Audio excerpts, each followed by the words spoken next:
Dobrý večer. Good evening, ladies and gentlemen. Chtěl bych na začátek říct, že je vás tady moc. I would like to welcome you all.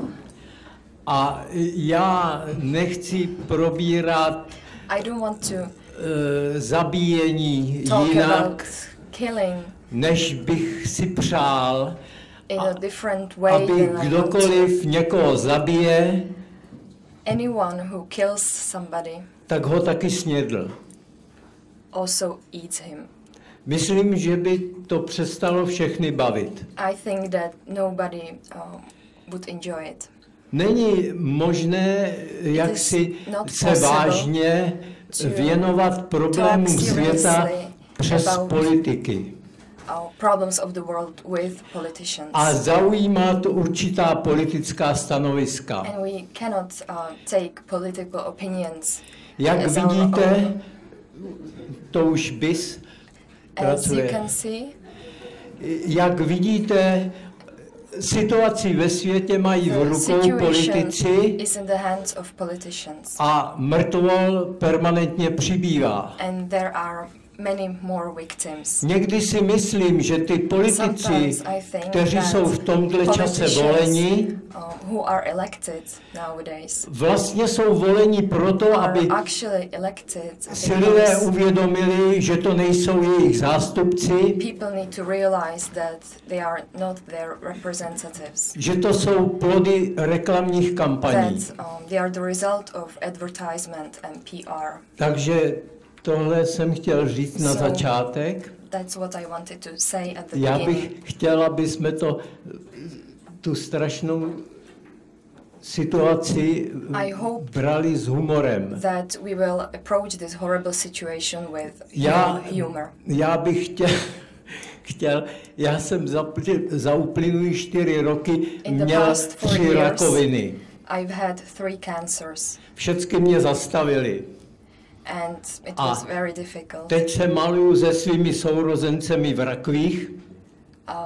Now I can see myself hrozně mě to baví, with my siblings, and I actually enjoy imagining this. Jinak to nemůžete brát. Because you cannot approach it in a different way. Je to směšný. It is ridiculous. Víte, lidi, co chtěli mít pravdu a aby přitom nebyli směšní,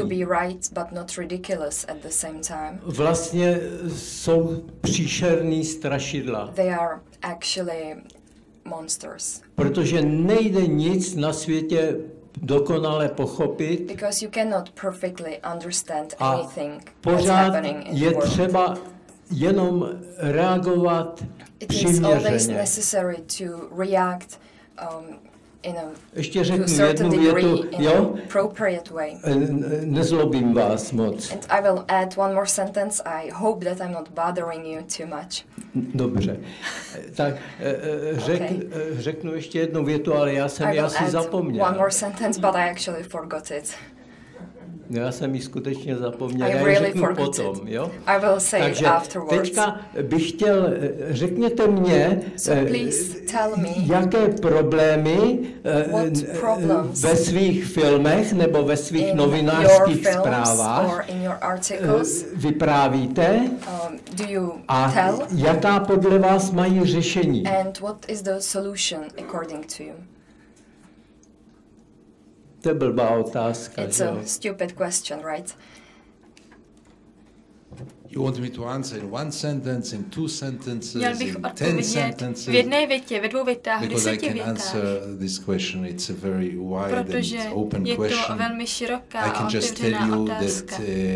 Mohu vám jenom říct, že za posledních 30 let se snažím natáčet situaci v Palestině, hlavně pro izraelské čtenáře. Snažím se jim říkat o tom, co se děje. Snažím se psát o zločinech okupace, které jsou na denním pořádku. Také se snažím předcházet této situaci. předcházet tomu, aby potom mohli Izraelci říci, že nevěděli, že se všechny tyto zločiny udály. Nechci, aby lidé potom mohli říkat, že nevěděli, co se dělo. Za posledních 30 let jezdím do okupovaných území. Snažím se vyprávět příběhy obětí, příběhy těch, kteří trpí při operacích, těch, kteří žijí v této neuvěřitelné brutalitě izraelské okupace na západním břehu a v Gaze. Snažím se dělat ještě něco složitějšího, a to je znovu zlidštit Palestince. Většina izraelských médií totiž dělá systematickou kampaň, která se snaží demonizovat a odličtit Palestince. A já se snažím dělat přesný opak. Znovu z nich udělat lidské bytosti. A snažím se připomínat, že to jsou rovnocenné lidské bytosti jako my. A že na rozdíl od toho, co slýcháme, nejsme vyvolený lid. Jsme jen lid jako každý jiný. Stejně jako Palestinci. Palestinci si zaslouží stejná práva, ale nedostávají je. To se tedy snažím posledních 30 let dělat, ale mám málo úspěchu. No, to znamená, že Palestinci jsou ti, co mluví arabsky, a Židé jsou ti, co mluví hebrejsky, pokud umí hebrejsky. A vlastně celý problém tkví v tom, že v obojí chtějí žít ve svém jazyku, na nějakém místě, na kterém jsou zvyklí. A žít ve svém jazyku je vlastně to jediné, co kterémukoliv národu zbývá. A protože ti Židé mají za sebou holokaust a to velké rozptýlení po světě, tak já se nedivím, že chtějí žít na jednom místě spolu. No. Já jsem říkal, že lepší bylo založit Izrael v Patagonii. Ale na druhou stranu říkejte to Židům. Je to nesmysl, že jo? No a vlastně ještě tam máte ten jeden kopec s tou Al-Aqsa v Jeruzalémě, kde stál ten Šalomonův chrám už jako tisíciletí předtím. Takže je to legrační situace. A já opravdu, když vy chcete, aby se jedni chovali mravně, a druhý, aby se taky chovali mravně. Jo?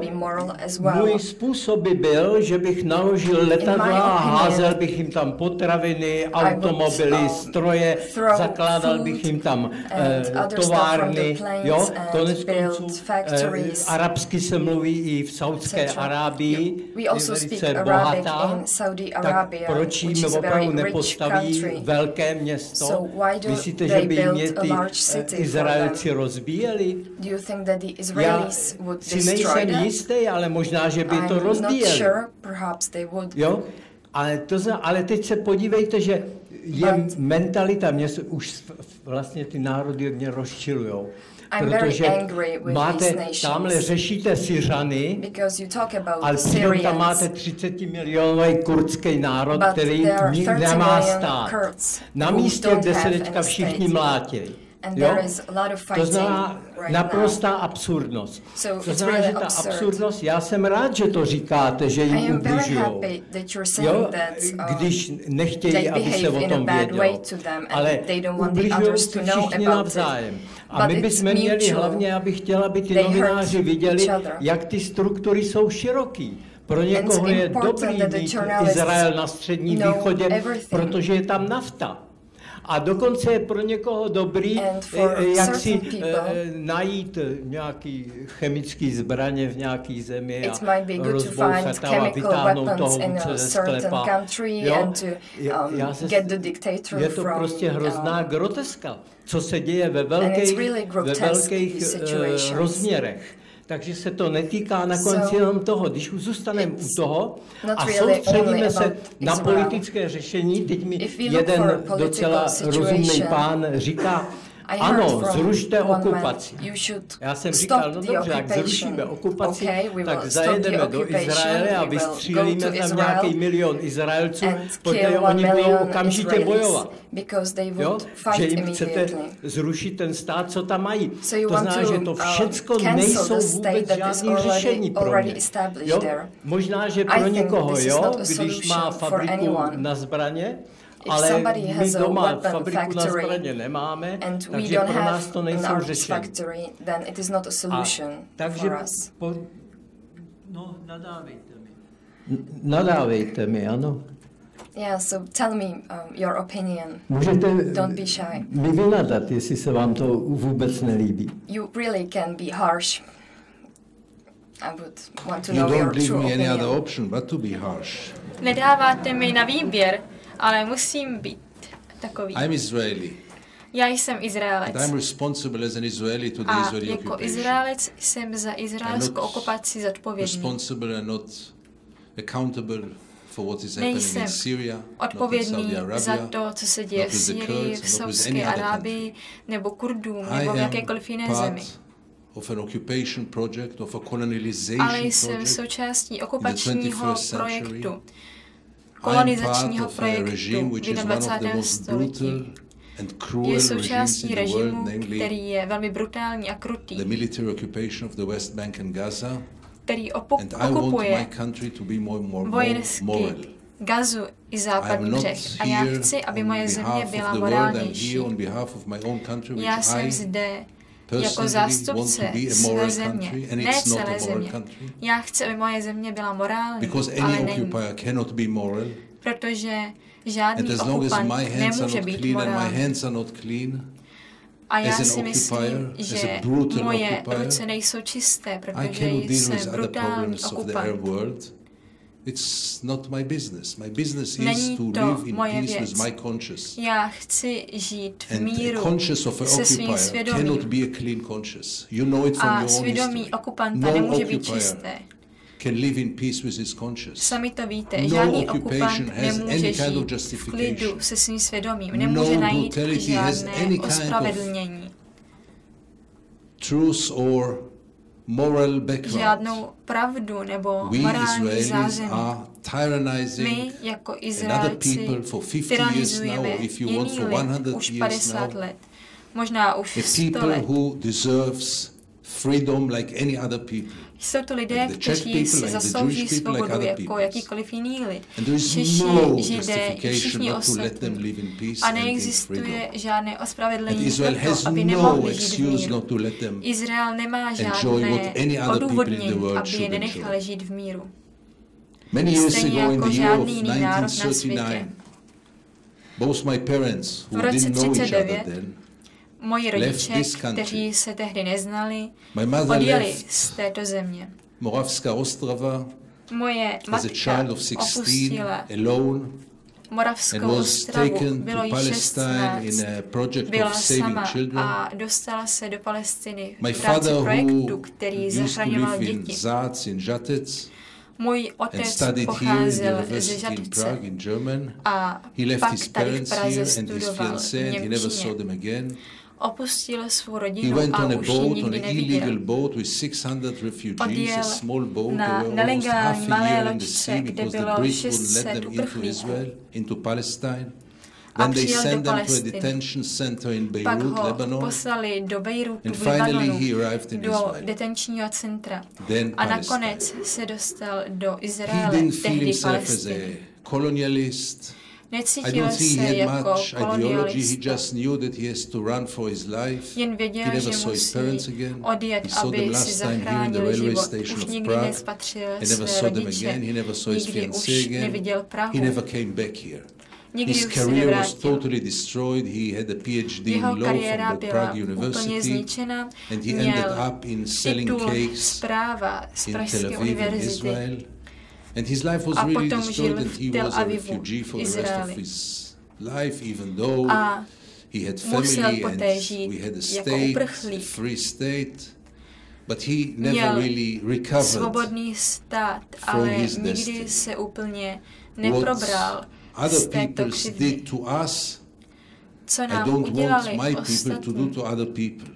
tak to nechci And dělat I think já that jiným especially lidem. the Jewish people, with what it A went through, týká se to obzvlášť especially the Židů, generation of my parents and my obzvlášť generation, the generace second mých generation, rodičů a mé generace, should be tedy much druhé more sensitive generace. to human rights, My bychom měli should být really mnohem draw the real citlivější lesson from the k Holocaust. lidským And the real lesson právům. of the Holocaust Měli is bychom se něco that what they naučit have z done to us, holokaustu. we will never do A to others. to opravdové And poučení je, unfortunately, nikdy už we never nedělat drew tu this stejnou lesson. věc ostatní. And the A moral bohužel, issue has toto nothing to jsme do se with z all the toho things you mentioned nenaučili. here. It's totally irrelevant.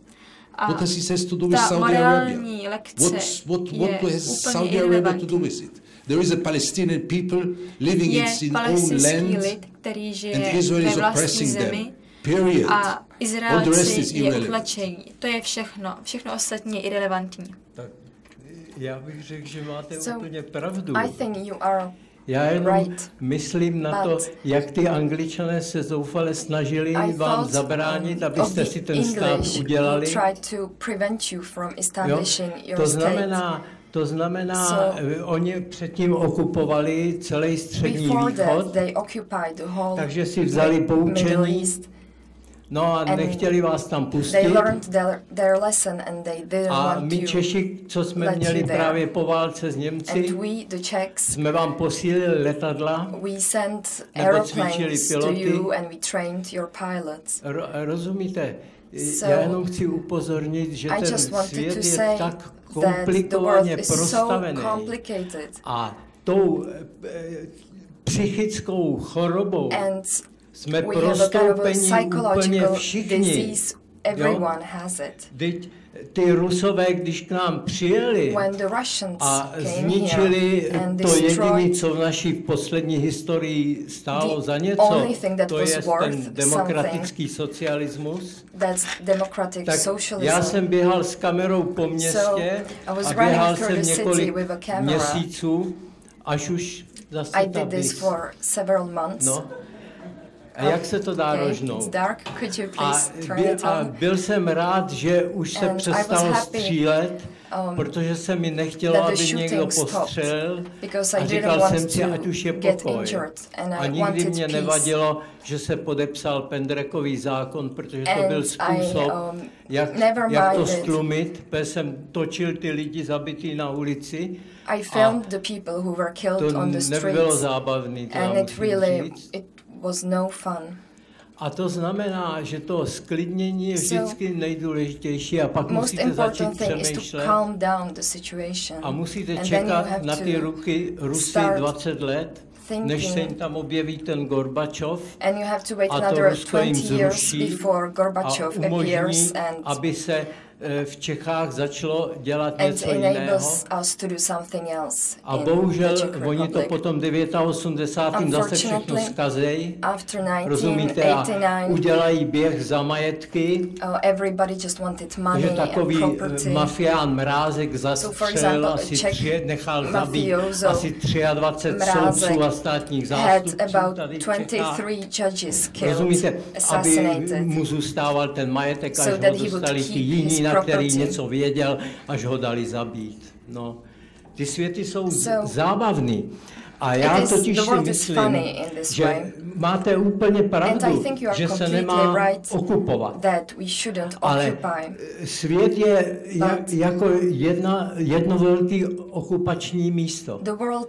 Víte, a všichni vytvářejí neustále ty tlaky, většinou ty, co mají tu moc. A proto já doopravdy nevěřím na tu zastupitelskou demokracii a věřím na ten internet a na ty velké hlasování každého člověka.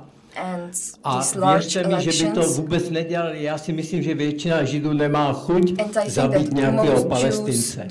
Dokonce si myslím, že většina Palestinců taky nemá chuť zabíjet, zvlášť kdyby se jim pohrozilo, že je musíte sníst ty zabití. Especially if they told them that you have to eat your victims. Víte, proč říkám takovýhle blbosti? I mean, why am I saying these things? Protože vidím, že systémové řešení permanentně zklamávají. We have no solution. To, co vypadá jako rozumný, když se realizuje, tak se změní v něco nerozumného. V Čechách chtějí zakázat kouření. Já kouřím, žádný rakovinový doktor mě neřekl, abych přestal. A udělá se z toho vlastně trénink na to, že vás začnou udávat, že jste někde kouřil, kde nemáte. Tak se vracíte do toho času, ve kterým jste byl. Takže je spousta takových stereotypů, které jsou hrozný a který je třeba vymítit trošku nenormálním chováním. Když se budu chovat normálně, tak nemám šanci. Vy tohle řeknete a skutečně bude velká válka. Když přijdou na to někteří, a dokonce jsou Židé, kteří vůbec nezabíjejí a nestřílejí, mají to ortodoxně daný, že jo? A vůbec s tím nechtějí nic společného. Jo? Taky takový znám. To znamená, a žijou v Izraeli. To znamená, že je to strašně komplikovaná věc, na kterou se musí, já bych téměř vyhlásil konkurs na netradiční řešení. Protože tradičním řešením je jako co chcete. Ty, co prchají z toho středního východu, máte je tradičně vyvážet ve vagonech. A nebo netradičně teda, jo, já už nevím, jak netradičně zakládat jim státy v Čechách. Protože každý emigrant ve dvou, já jsem také emigroval jednu chvíli, ve dvou generacích je vyřízený. Až ty vnuci začnou žít normálně. Teď si představím ty Izraelce, kteří tam žijou ve druhé generaci, jako vy teda zřejmě. To znamená, že vy musíte mít těžký problémy z toho. Jsou to traumata. To znamená, že jako prosil bych lidi, aby neemigrovali, aby se jenom vyměňovali. Já rok v Japonsku, Japonec v roku u nás, jo, takhle. Ale všechny, a většina emigrací je vynucena násilím. Lidi prchají, aby je nezabili. No, to jsou teda emigrace, to je úroveň. Rozumíte? No a tak vlastně proč ty Židé jsou v té Palestíně? Protože zažili ten holokaust. Takže odstraňme emigrace na základě válčení. Dokonce zase řeknu takovou blbost. Nedávno se mi někdo vysmíval, říkal mi, vy jste pacifista. Prosím vás, já neumím střílet. Jednou jsem v životě vystřelil na Brabce, do dneška to vidím. A netrefil jsem ještě. A mám z toho trauma. Ale teďka si představte ty národy, které mají vychovanou sortu bojovníků. To má každý národ, jo? A ty bojovníci pak nemají co dělat, jo? Mají ty holí lepky a chodí mlátit ty Romy na ulici. Rozumíte? Tenhle druh lidí, který mají snížený práh citlivosti, má každý národ dostatek. Když se pak dostanou jaksi do válečného stavu, tak teprve mají práci. Jo? A oni to ani vůbec nevědí, protože jsou to hluboký psychické vrstvy u nich. Tak mě berou všichni čerti, když na to koukám. No a stejně, jak byste to prakticky dělal? Když jste řekl, nebo to bych zopakoval potom pánovi, který mi to předtím řekl, zrušte okupaci. Jak byste to udělal? How would you stop the occupation in practice?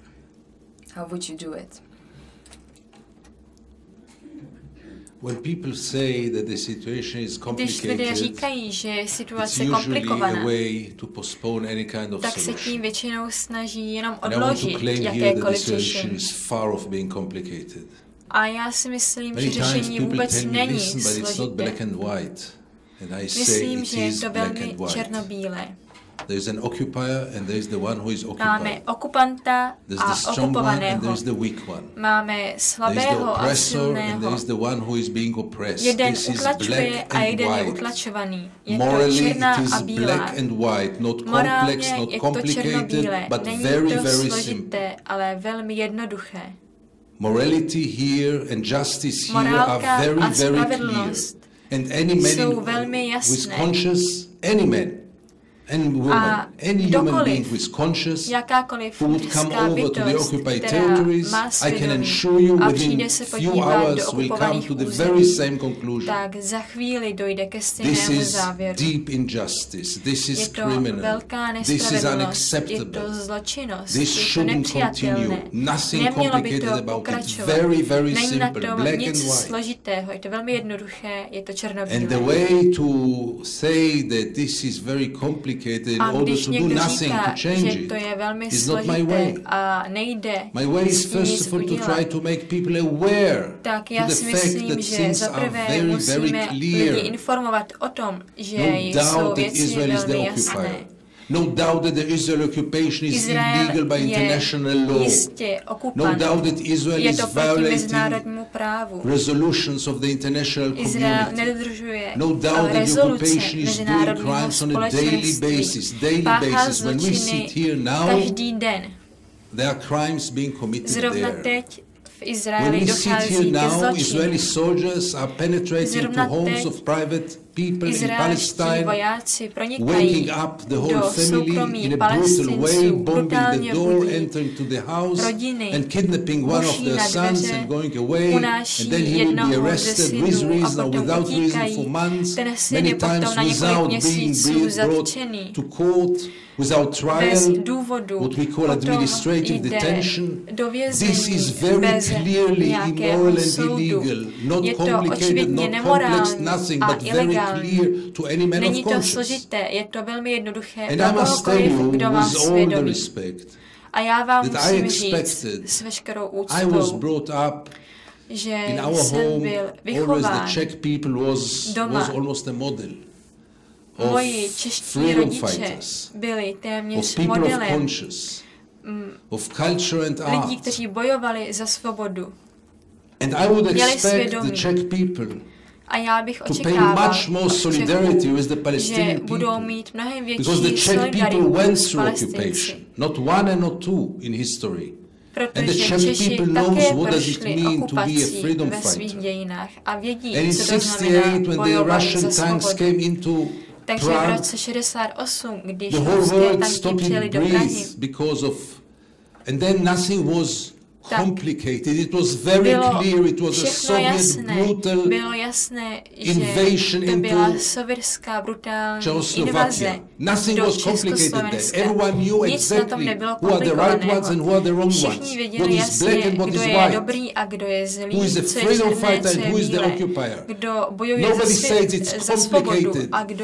Everyone who is conscious in the world says what the Russians are doing is unacceptable, illegal and criminal. And the same happens now in Palestine. Not complex, not complicated, but immoral, illegal and criminal. Exactly like the Soviet tanks in 68 in this country. And I would expect Czech people to understand this. A já bych očekávala, že tomu Češi porozumí. Ale stejně jste neodpověděl na to, co se dá prakticky dělat.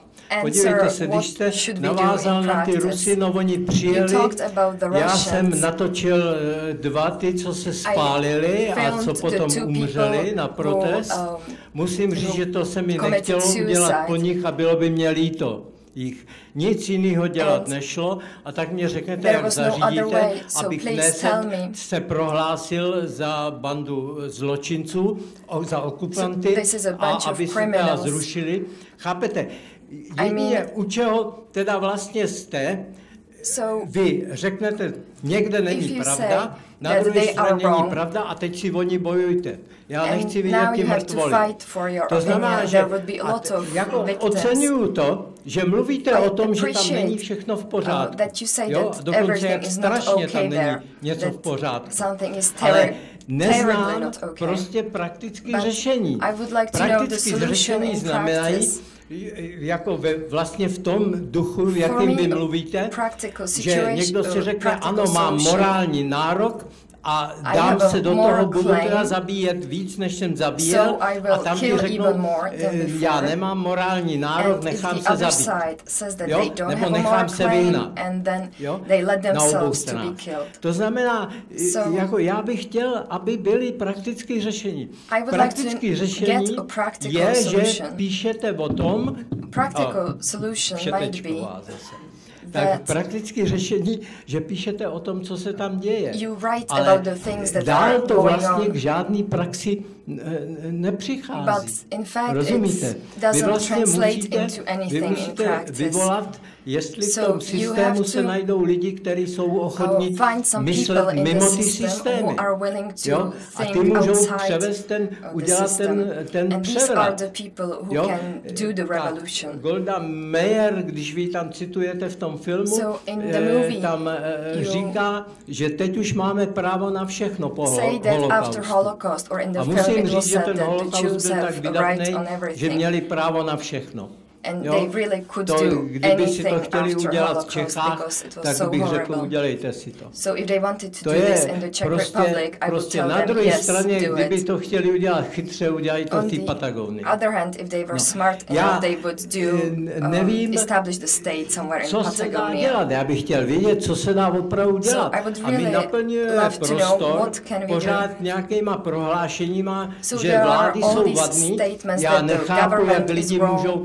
Máme dva české politiky, který veřejně prohlásí v televizi o tom druhým, že je to zloděj a ten mu řekne, ty jsi ještě větší zloděj. Rozumíte? A oni vám dostanou hlasy. Co s tím chcete dělat? To znamená, že si myslím, že když Golda Meirová řekne tohle, a to je teda v úplně jiný situaci než ti dva naši rošťáci, tak prostě je tam jakýsi nárok a není možný za to zabít. Tak ten svět je strašně komplikovaný. Jako vy si přiznejte, že máte vlastně nárok jenom říkat pravdu. Ten nárok máme všichni a musíme doufat, že v těch ostatních mostcích se to pohne, ale jakmile ten nárok začneme chtít aplikovat silou, jo, to je jako když mě přijde na seminář třeba 5 studentů. Jo? Tak kdybych ty ostatní vyhodil, tak nemám za chvilku žádný studentů.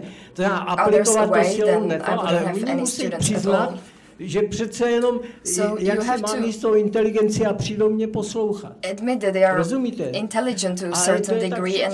To znamená, že vy musíte doufat, že když to řeknete, co řeknete, musíte doufat v inteligenci těch druhých lidí, že vás budou poslouchat a vlastně všechno strašně dlouho trvá. A nic jiného se s tím dělat doopravdy nedá. Jakmile vezmete to silou, je konec.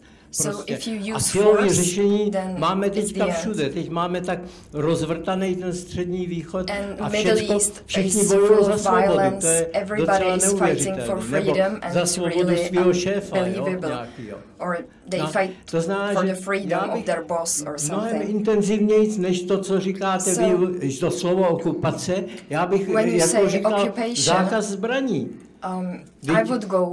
Náš stát dodává zbraně Bůh ví kam, že jo, nebo ještě opravuje a tak podobně, že jo, nedávno nějaký chytrák v televizi říkal, že mají několik milionů nábojů a že je někam pošlou, jo, prostě, že pomůžou někde, jo, a to za každým tím nábojem je nějaká mrtvola, no tak já bych tyhle hry přestal hrát a když to řeknete vážně, já se budu říkat, jestli on není blbej, teď ten policajt musí mít tu pistoli na ulici.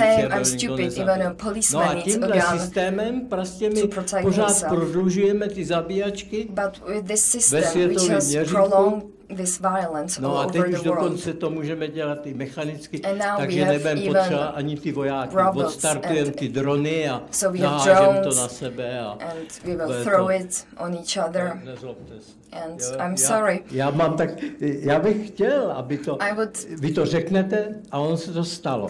I would be happy if you think that things that you are saying would really happen, but words are not actions. It is still important to say I takhle přehnaně, jak vy to říkáte. Even in such exaggeration as you talk. Sidon je můj kamarád, to je místní rabín.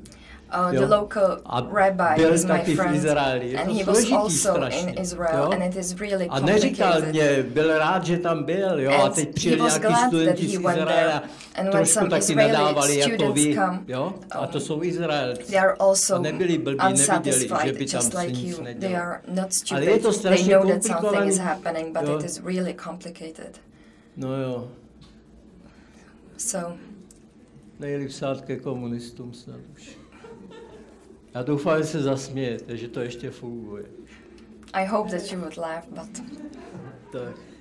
Okay, thank you. I wish I would have had a reason to laugh. Já bych byl rád, kdybych měl nějaký důvod k smíchu. Let's make order. I am a journalist. I'm not a statesman. Udělejme si v tom pořádek. Já jsem žurnalista, nejsem žádný státník, ani umělec, generál, ani nějaký agent tajných služeb. Jsem jenom novinář. A vidím svou práci různými způsoby. Snažím se zaprvé ukázat svým čtenářům, ukázat realitu, tak jak ji vidím já, a to by měl být cíl každého profesionálního novináře. A za druhé se snažím kritizovat to, co by mělo být kritizováno. To by měla být úloha každého novináře. Nesnažíme se potěšit lidi. Nesnažíme se dělat to, co od nás čekají, ani splnit jejich sny. To se tedy snažím dělat. Říkáte, že přeháním, ale já si myslím, že to je ta situace, která je přehnaná. I'm really willing to invite you to join me one day bych vás opravdu rád pozval, abyste se mnou jednou jel na západní břeh. A myslím si, že bychom nakonec spolu mluvili úplně jinak než dnes. Myslím, že vaše názory by byly potom úplně jiné. Že byste už neříkal, že to je složité. Řekli byste mi, to, co jste mi ukázal, to jsou zločiny. To není nic, co mi mohli schválit nějaké lidské bytosti, které mají smysl pro morálku. Stačily by pouhé 2 hodiny, abyste si úplně změnil svůj názor.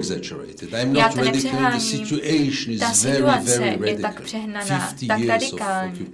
50 let okupace. A když říkám, že situace není složitá, neznamená to, že to řešení by bylo jednoduché. Ale zaprvé si musíme ujasnit ten problém. A ten problém je velmi jasný. Jsou to jasné symptomy a velmi jasné způsoby, kterými můžeme určit, kdo je ten dobrý a kdo je ten zlý, kdo je ten morální, kdo je ten nemorální. A teď tomu řešení. Existuje mnoho řešení, ale zaprvé musí skončit okupace. Víte, je to, jako kdybych vám ukradl auto, tak potom vám nemůžu večer zavolat a klást si podmínky pro to, abych vám auto vrátil. Vrátím vám auto, pokud mi slíbíte, že nebudete dělat Já vám vrátím auto, protože je to kradené auto, bez jakýchkoliv podmínek.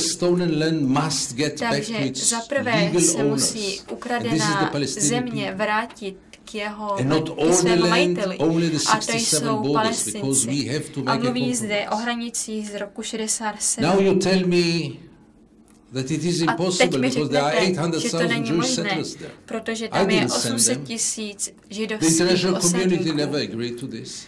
S People like tím me ale fought against mezinárodní it. společenství nikdy But there nesouhlasilo. are 800,000 settlers. Ale je tam těch And 800 I truly 000 believe that the osadníků. two-state solution is dead. A já opravdu Israel věřím, že killed it. dvoustátní řešení už je Israel mrtvé. wanted to kill it. Israel never wanted to go ho for the zabil, two-state nikdy ho solution, even not for nechtěl. one moment. Ani na okamžik ho If nezvažoval. Israel killed the two-state solution, Israel has a duty to pokud Izrael suggest an toto alternative. řešení Because the situation of zabil, tak musí occupation také cannot last vymyslet forever. By nějakou the way, no alternativu. example in Je history totiž it jasné, že lasted to forever. nemůže Any trvat brutal navždy. occupation Žádná brutální came to its okupace end. v The biggest historii empires in nikdy history netrvala fall. věčně. It took more time or Celá less time, but království a finally císařství vždycky those padla. regimes fall. Tyto režimy So padly. if not the two-state solution, Takže pokud ne my vision dvoustátní is for řešení, tak moje vize equal je state with jeden equal rights to all its rovnocenný citizens, stát se Palestinians, stejnými Jews, právy pro všechny Arabs, občany, Muslims, pro Araby, Christians, Palestince, Izraelce and equal a democracy všechny like any other ostatní. democracy in the world. One Stejně jako state jakákoliv jiná demokracie na with světě. equal rights to Jeden everybody. stát se stejnými právami Israel pro can say všechny. no to it.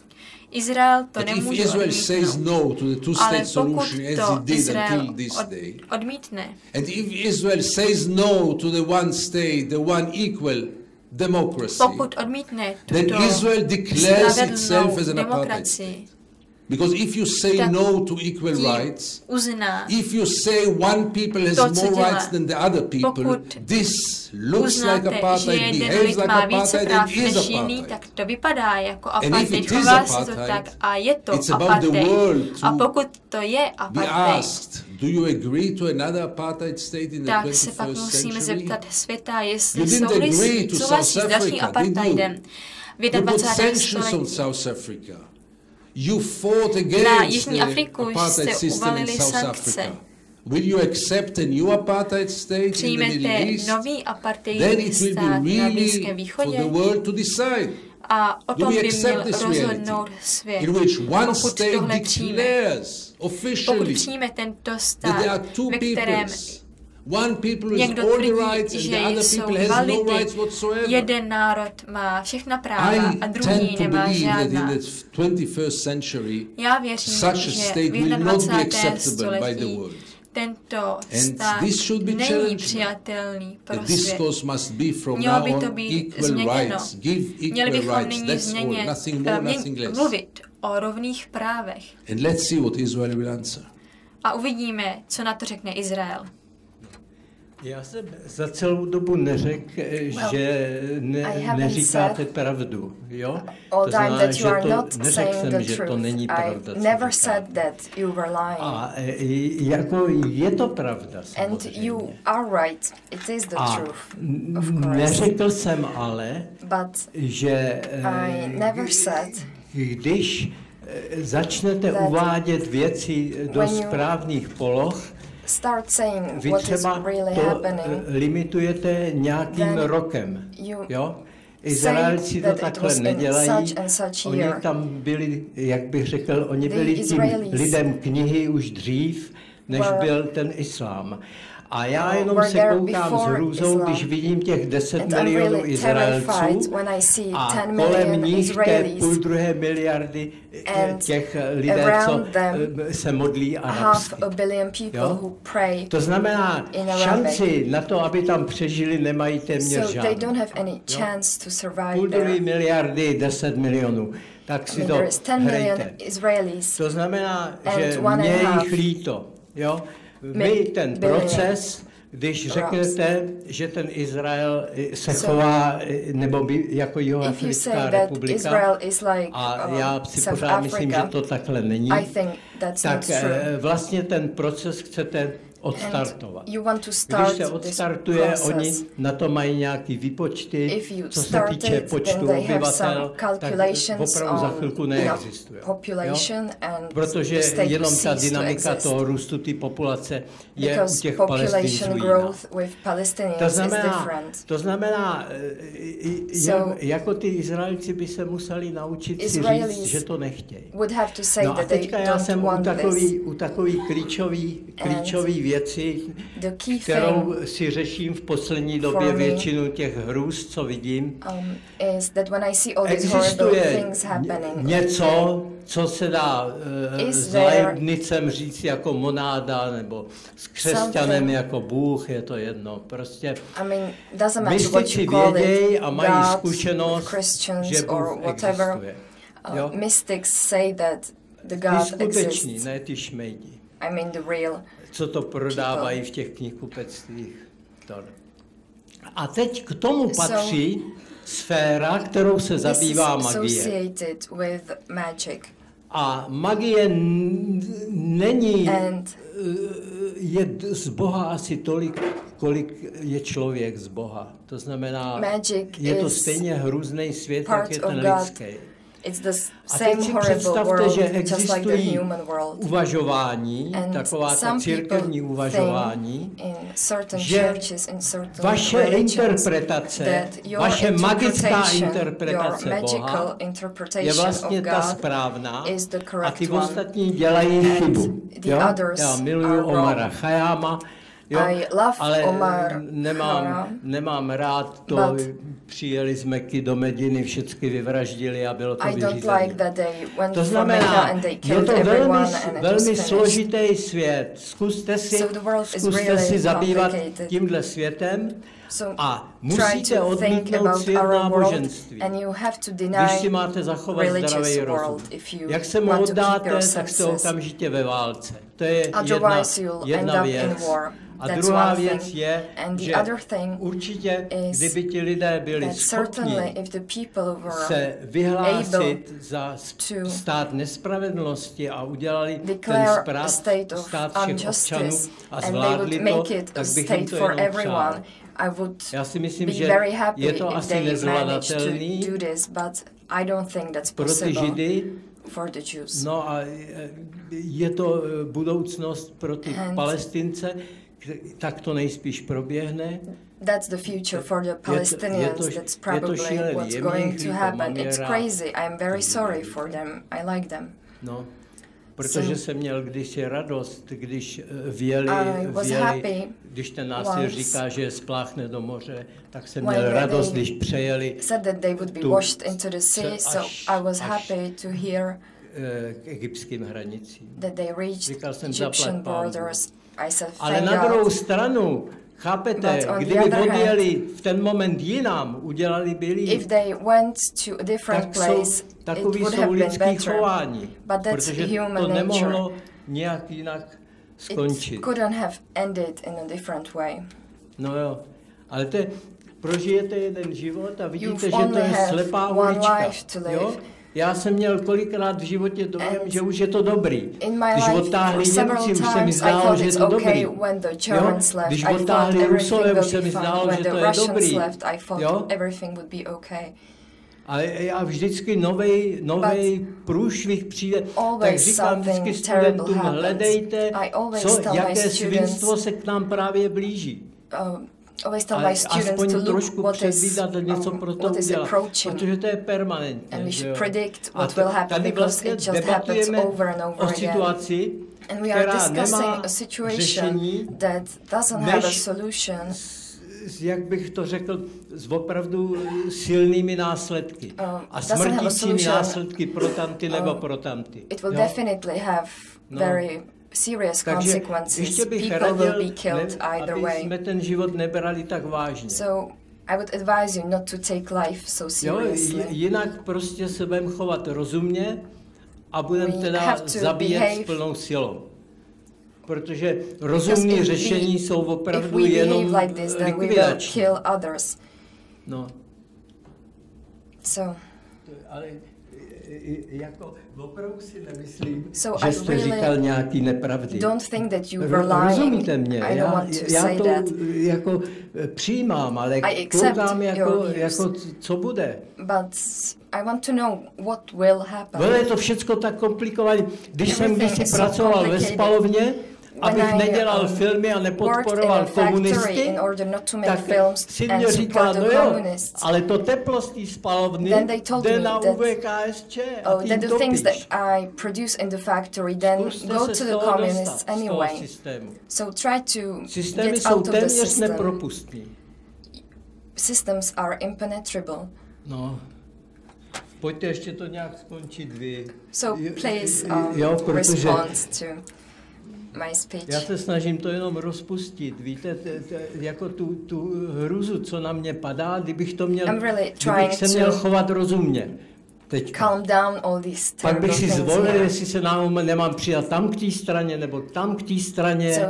A tam ty nemít rád, a tam ty mít rád víc, a tam ty zmlátit. Rozumíte? Beat the other side. To je prostě... Musíte mít ze svého postavení taky legraci. You also need to make fun of yourself. To je, jinak není naděje. There is no hope. Protože jsme z systému, že žereme kuřata. Because in our když se tomu chceme vymknout, žereme zrní. If we don't want to eat chickens, then we eat some flowers, and then the flowers say that it's not fair. To znamená, jakýmsi způsobem z toho nejde hnutí a musíte z toho mít legraci. No way to escape the system, so you have to make fun of it. Jsem měl minulý týden strašnou radost, že jsem jedl držkovou, protože o půlnoci na tom mejdanu nic jiného než držková nebyla. Midnight at the party there was nothing else to eat, so I ate it. Politikou, and it's the same with politics. A nebo ji vezmeme vážně a jako připojíme se a budeme ji sdílet s těma lidma. Jo, my tady, teď jsem poslouchal rádio, tady lidi věří, jak udělali revoluci, zatímco jeden generál KGB seděl Bartolomějský a řídil to, jiní to zase řídili z druhé strany, až to vytvořili, že jo, a pak ještě ten úl oznámil tu mrtvolu a už jsme měli revoluci. Chápete to? To znamená, ty věci pořád nás vrhají do nějakých iluzí, že věci závisejí od věcí, od kterých nezávisejí a od kterých závisejí, o tom nikdo nemluví. Ještě jsem dneska otravoval někoho s tím, že já být saudským Arabem a mít tam to, já jim tam navezu takového bohatství. Rozumíte, do těch táborů, který se jim hodí, aby tam byli, jo? Že prostě to, prosím. Já bych si odset a on by to dořídil. To je pravda. Okay, so we will change the speakers. Jsem si tím jistá teď už.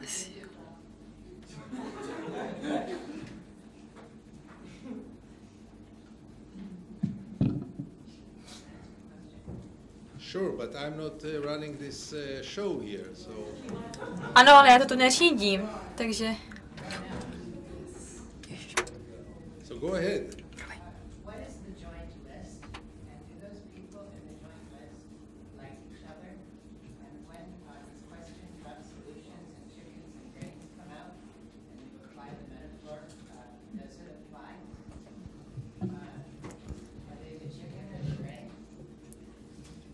Yeah, my question is really simple. Moje otázka je velmi jednoduchá. What is the joint list, and does this organization fit under the category of a solution or a problem? Ptá se na organizaci Joint List. Je to řešení nebo problém? Ptá se na vztah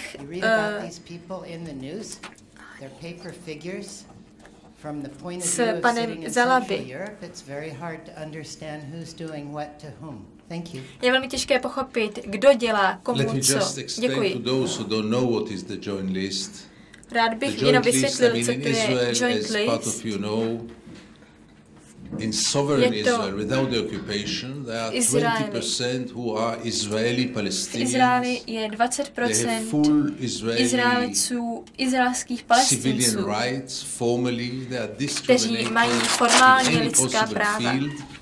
But they, unlikely the Palestinians under occupation, ale jsou jako Palestinci, kteří žijí v okupaci.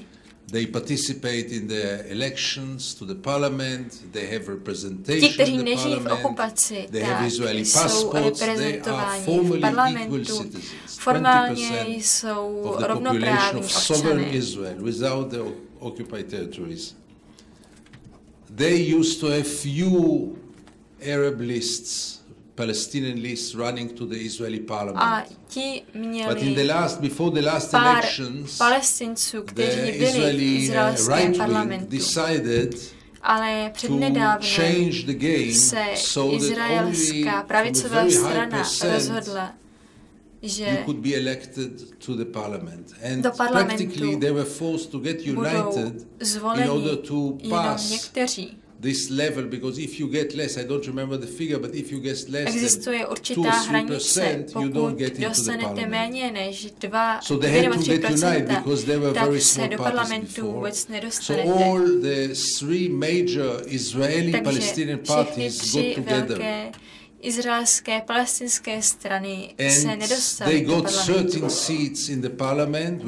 Tedy dostali tam pár křesel, asi 10%. Jsou ze 3 různých škol, 3 různých smýšlení, 3 různých stran, které se všechny spojily jenom proto, aby se do parlamentu dostali.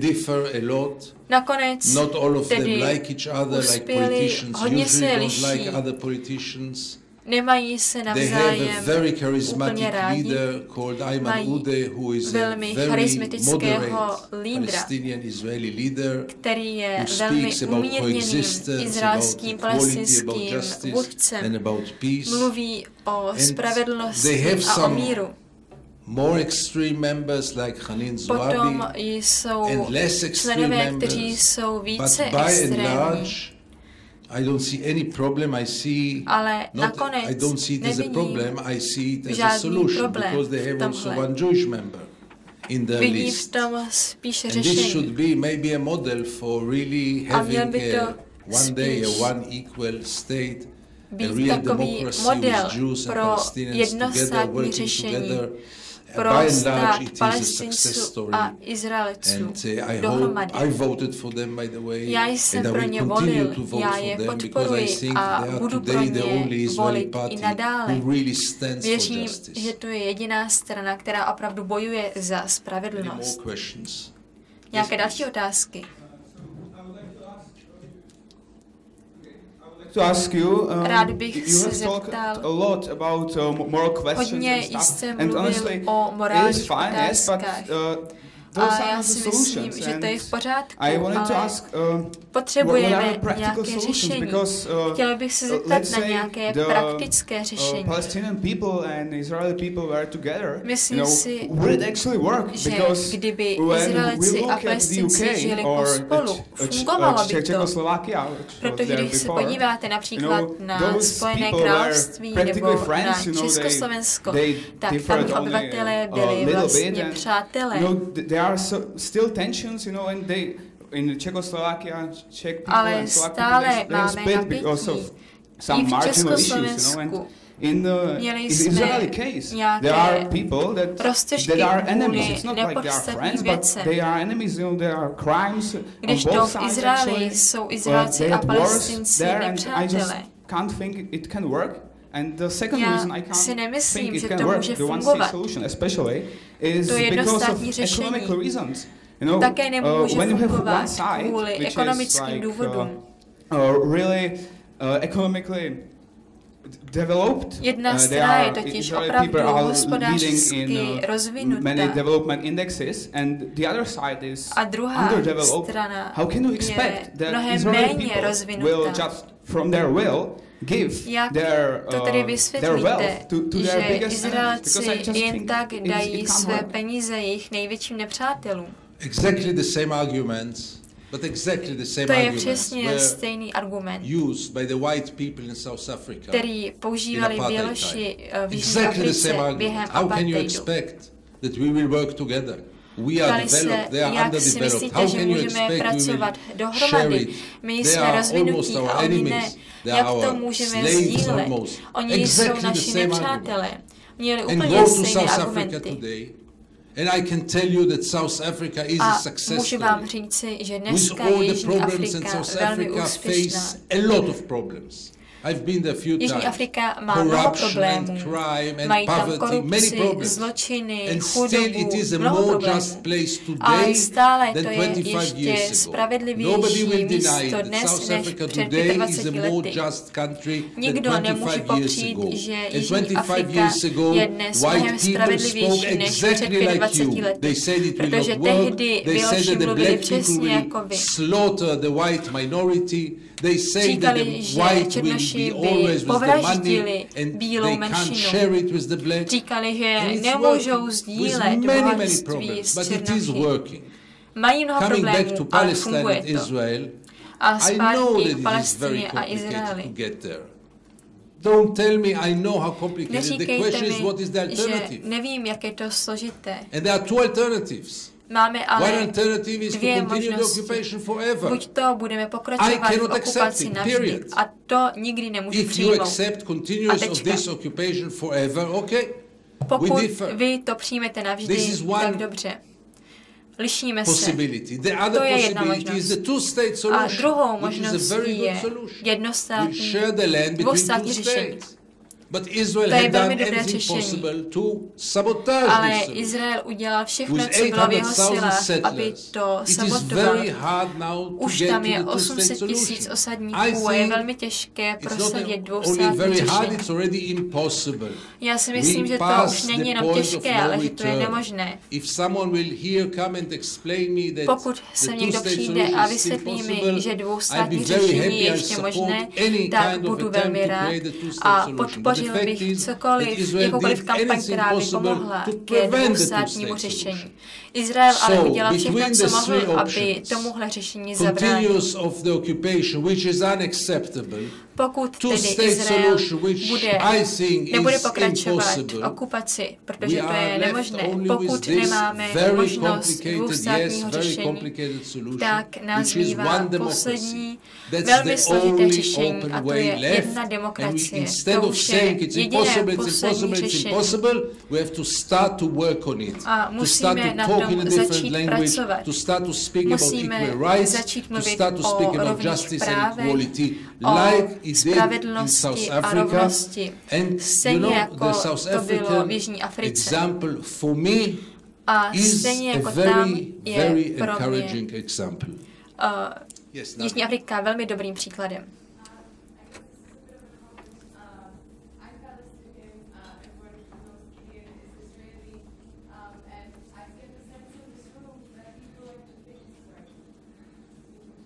I get a sense in this room and I get a sense in Czech society that people like to think this is a religious issue. Že si lidé myslí, že je to náboženský my grandmother, moje babička, when she was living in Palestine, before Palestine was erased off the map, her brother went to a Hebrew school, její bratr chodil do hebrejské školy. From the Jewish boy. Palestinians innately are Palestinians, are Christians and are Jews. And I find it very frustrating that here we're being taught or told that there's no possibility for a one-state solution. It was always a one-state. And I would be beyond privileged to be able to build a state with someone like Gideon. And I a já couldn't bych care moc less ráda if he's chtěla Jewish or postavit if he stát believes in a s spaghetti někým, jako monster. je Gideon, And I a can bylo tell by you mi from all úplně the jedno, v co Palestinians that I věří. know, A this za is a všechny common Palestinci, feeling. které znám, And vám so můžu I říct, would že by have se to mnou ask you, Gideon, how souhlasili. do you tackle this frustration? Takže bych se vás, Gideone, chtěla zeptat, jak se vyrovnáváte s touto frustrací? Jak se snažíte lidem vysvětlit, že to není o náboženství, že jde vlastně o propagandu a že se děje něco úplně jiného? Je to velmi dobrá otázka. Souhlasím s vámi, není to náboženský konflikt. Je to územní konflikt. Which became also a national conflict, a a political conflict, and it is about to become also a religious conflict. It's going there. Nejspíše se z toho také vyvine náboženský konflikt, protože obě strany jsou náboženštější a míří k většímu fundamentalismu. A poté už opravdu nebudeme mít možnost to vyřešit. Ještě tam nejsme, ale míříme tam. Proto je to tak urgentní to vyřešit nyní. Pokud fundamentalisté zvítězí na obou stranách a ten vývoj takový je, židovští i muslimští fundamentalisté jsou oba stejně nebezpeční. A to je další důvod, proč bychom si měli because religion is always the solution when things get out of control, when people are totally desperate, their only hope is the opium for the masses, namely religion. And those who say that today it is already a religious dispute, say it in order not to get into any progress, because they say in other words that it's impossible to solve it.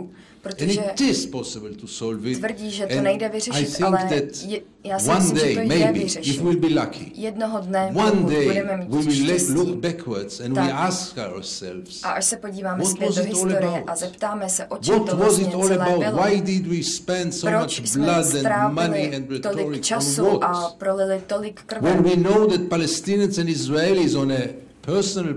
Když poznáte Izraelce a Palestince, tak když se potkají osobně, tak si rozumí, mají mnoho společného. A jednoho dne doufám, že se toho dožije, až se Izraelci a Palestinci podívají do historie s hněvem, ale i s humorem a řeknou si, podívejte se, co jsme si udělali, podívejte, co jsme udělali našim dětem, co jsme udělali naší morálnosti, s naším osudem.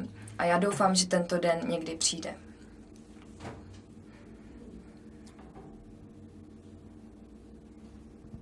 Dobrý den, já bych se, pane Levy, vás rád zeptal na toto. Vy jste při včerejší přednášce zmínil řadu nepěkných věcí, které se dějí na okupovaných územích, na palestinských, násilnosti, ponižování, na přechodech, ale přitom jste konstatoval, že většina Izraelců rozhodně nejsou monstra.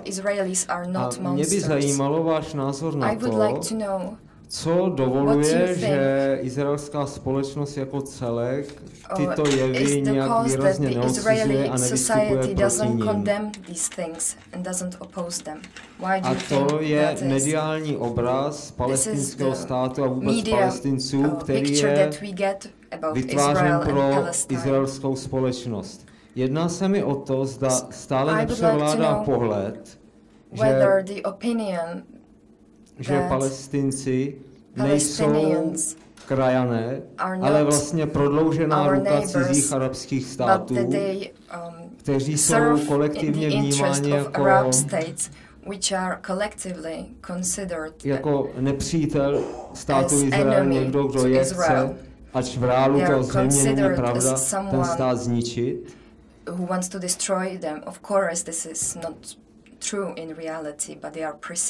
Ale zda některé jevy, které například v palestinském státu a vůbec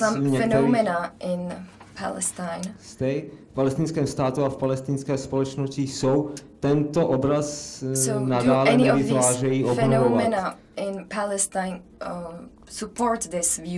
Například to, když se podíváme na palestinské policisty, tak jsou vyzbrojeni kalašníkovi, což je typický znak různých geril a tak podobně. Průměrně vzdělaný Izraelec může mít dojem, že palestinský stát je vlastně něco jako Kuba či Irák v bezprostřední blízkosti.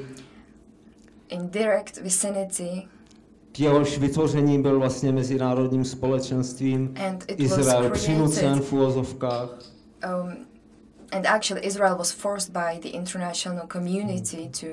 Stejně tak například, pokud se podíváme na některá videa, která produkuje Hamas, pokud to není pravda, pokud jsou to podvody, tak se samozřejmě omlouvám, kde jsou ukazovány děti, jak se učí prostě k boji proti Židům. Arabský chlapec tam zpívá, že jako Židé jsou opice. Tak tady je nutno dodat, že i v židovské prostě, nebo izraelské společnosti jsou různí kahanisté, lze je tak nazvat, kteří vystupují naprosto obdobně proti Arabům. Ale zdá prostě takovýto jednostranný a uměle konstruovaný pohled založený na selektivně vybraných faktech nepomáhá vytvářet vlastně netečnost izraelské společnosti k tomuto násilí, které už se děje 70, respektive 50 let.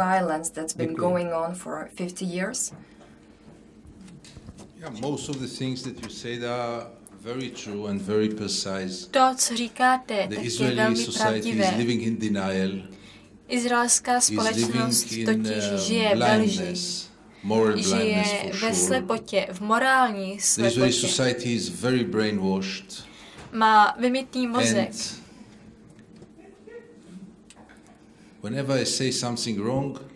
A kdykoliv řeknu něco, co není pravda, tak se zhasne.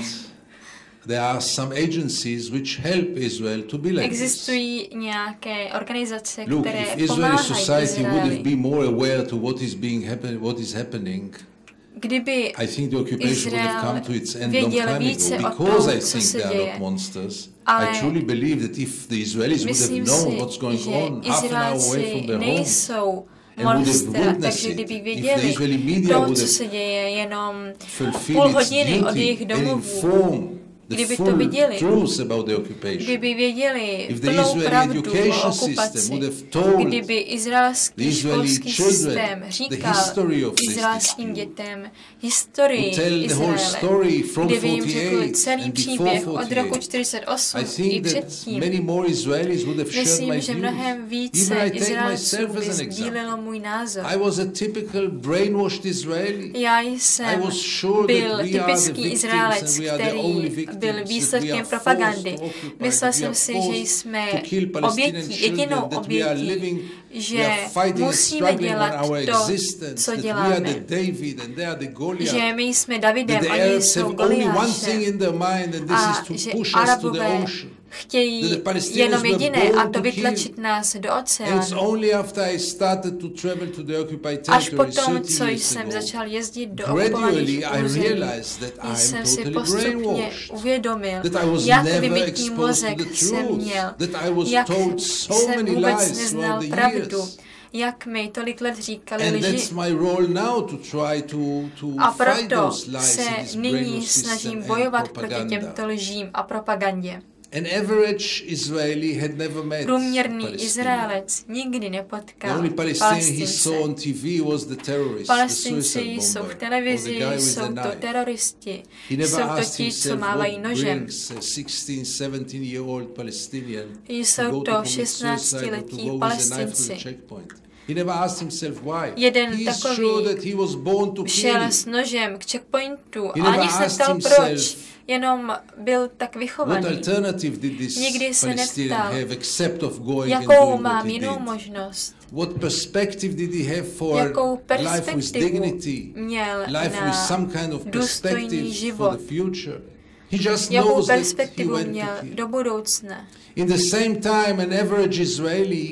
A zároveň průměrný Izraelec ví, že v roce 2014 bylo zabito 500 palestinských dětí a vůbec se na to neptá. Stalo se to v Gaze. A vy jim řeknete, to byly ale malé děti, ale oni vám řeknou, to způsobil Hamas. A oni všechny tyto lži přijmou, že Palestinci nejsou rovnocenné lidské bytosti a proto nemůžeme mluvit o nějakých rovných právech. A proto 500 dětí je nějaké teoretické číslo, které nemá žádný morální význam. 400 žen v roce 2014. Nikdo se neptal, co to je, proč.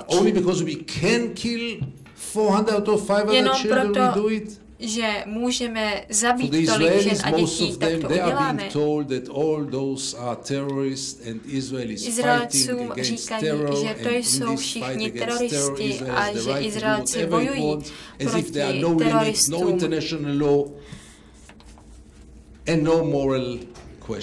A neznají mezinárodní právo ani morální otázky. The commercial media, which is a private, free media, does it because they don't want to bother the readers. They don't want to lose ratings. Tohle říkají, protože nechtějí klesnout v žebříčcích. The government for sure is very happy about it. A vládě se to velmi zamlouvá. Many regimes, especially the current regime in Israel, současný režim v Izraeli, jako i mnoho jiných režimů, zakládá svou moc na šíření strachu. Because if the Palestinians are going to destroy us, so let's unite behind our leader who will save us from this terrible danger. Takže musíme zvolit někoho, kdo nás zachrání. Budou nás bombardovat jadernými zbraněmi. He will save us. Musíme si vybrat vůdce, který nás zachrání. Let's get united behind our leader. Musíme se sjednotit za naším lídrem. A to nám říkají naše noviny. My to víme. Všechno se stává katastrofou. Tabloids in Israel and Israel is about to disappear because there were 2 days of rain. Yeah. Když 2 dny pršelo, tak v levném tisku vidíte, že bude katastrofa, protože 2 dny pršelo. Také tam čtete o požárech, protože to slouží dobře vládě. Izraelci jsou podrobeni všem těmhle informacím, které vymývají mozek. Nakonec nic nevědí. Říkají jim, že všichni Palestinci jsou teroristé. Neptají se na žádné otázky a okupace bude pokračovat dál.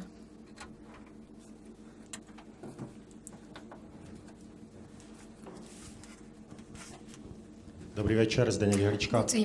Budu mít 2 krátké komentáře a 1 otázku na závěr.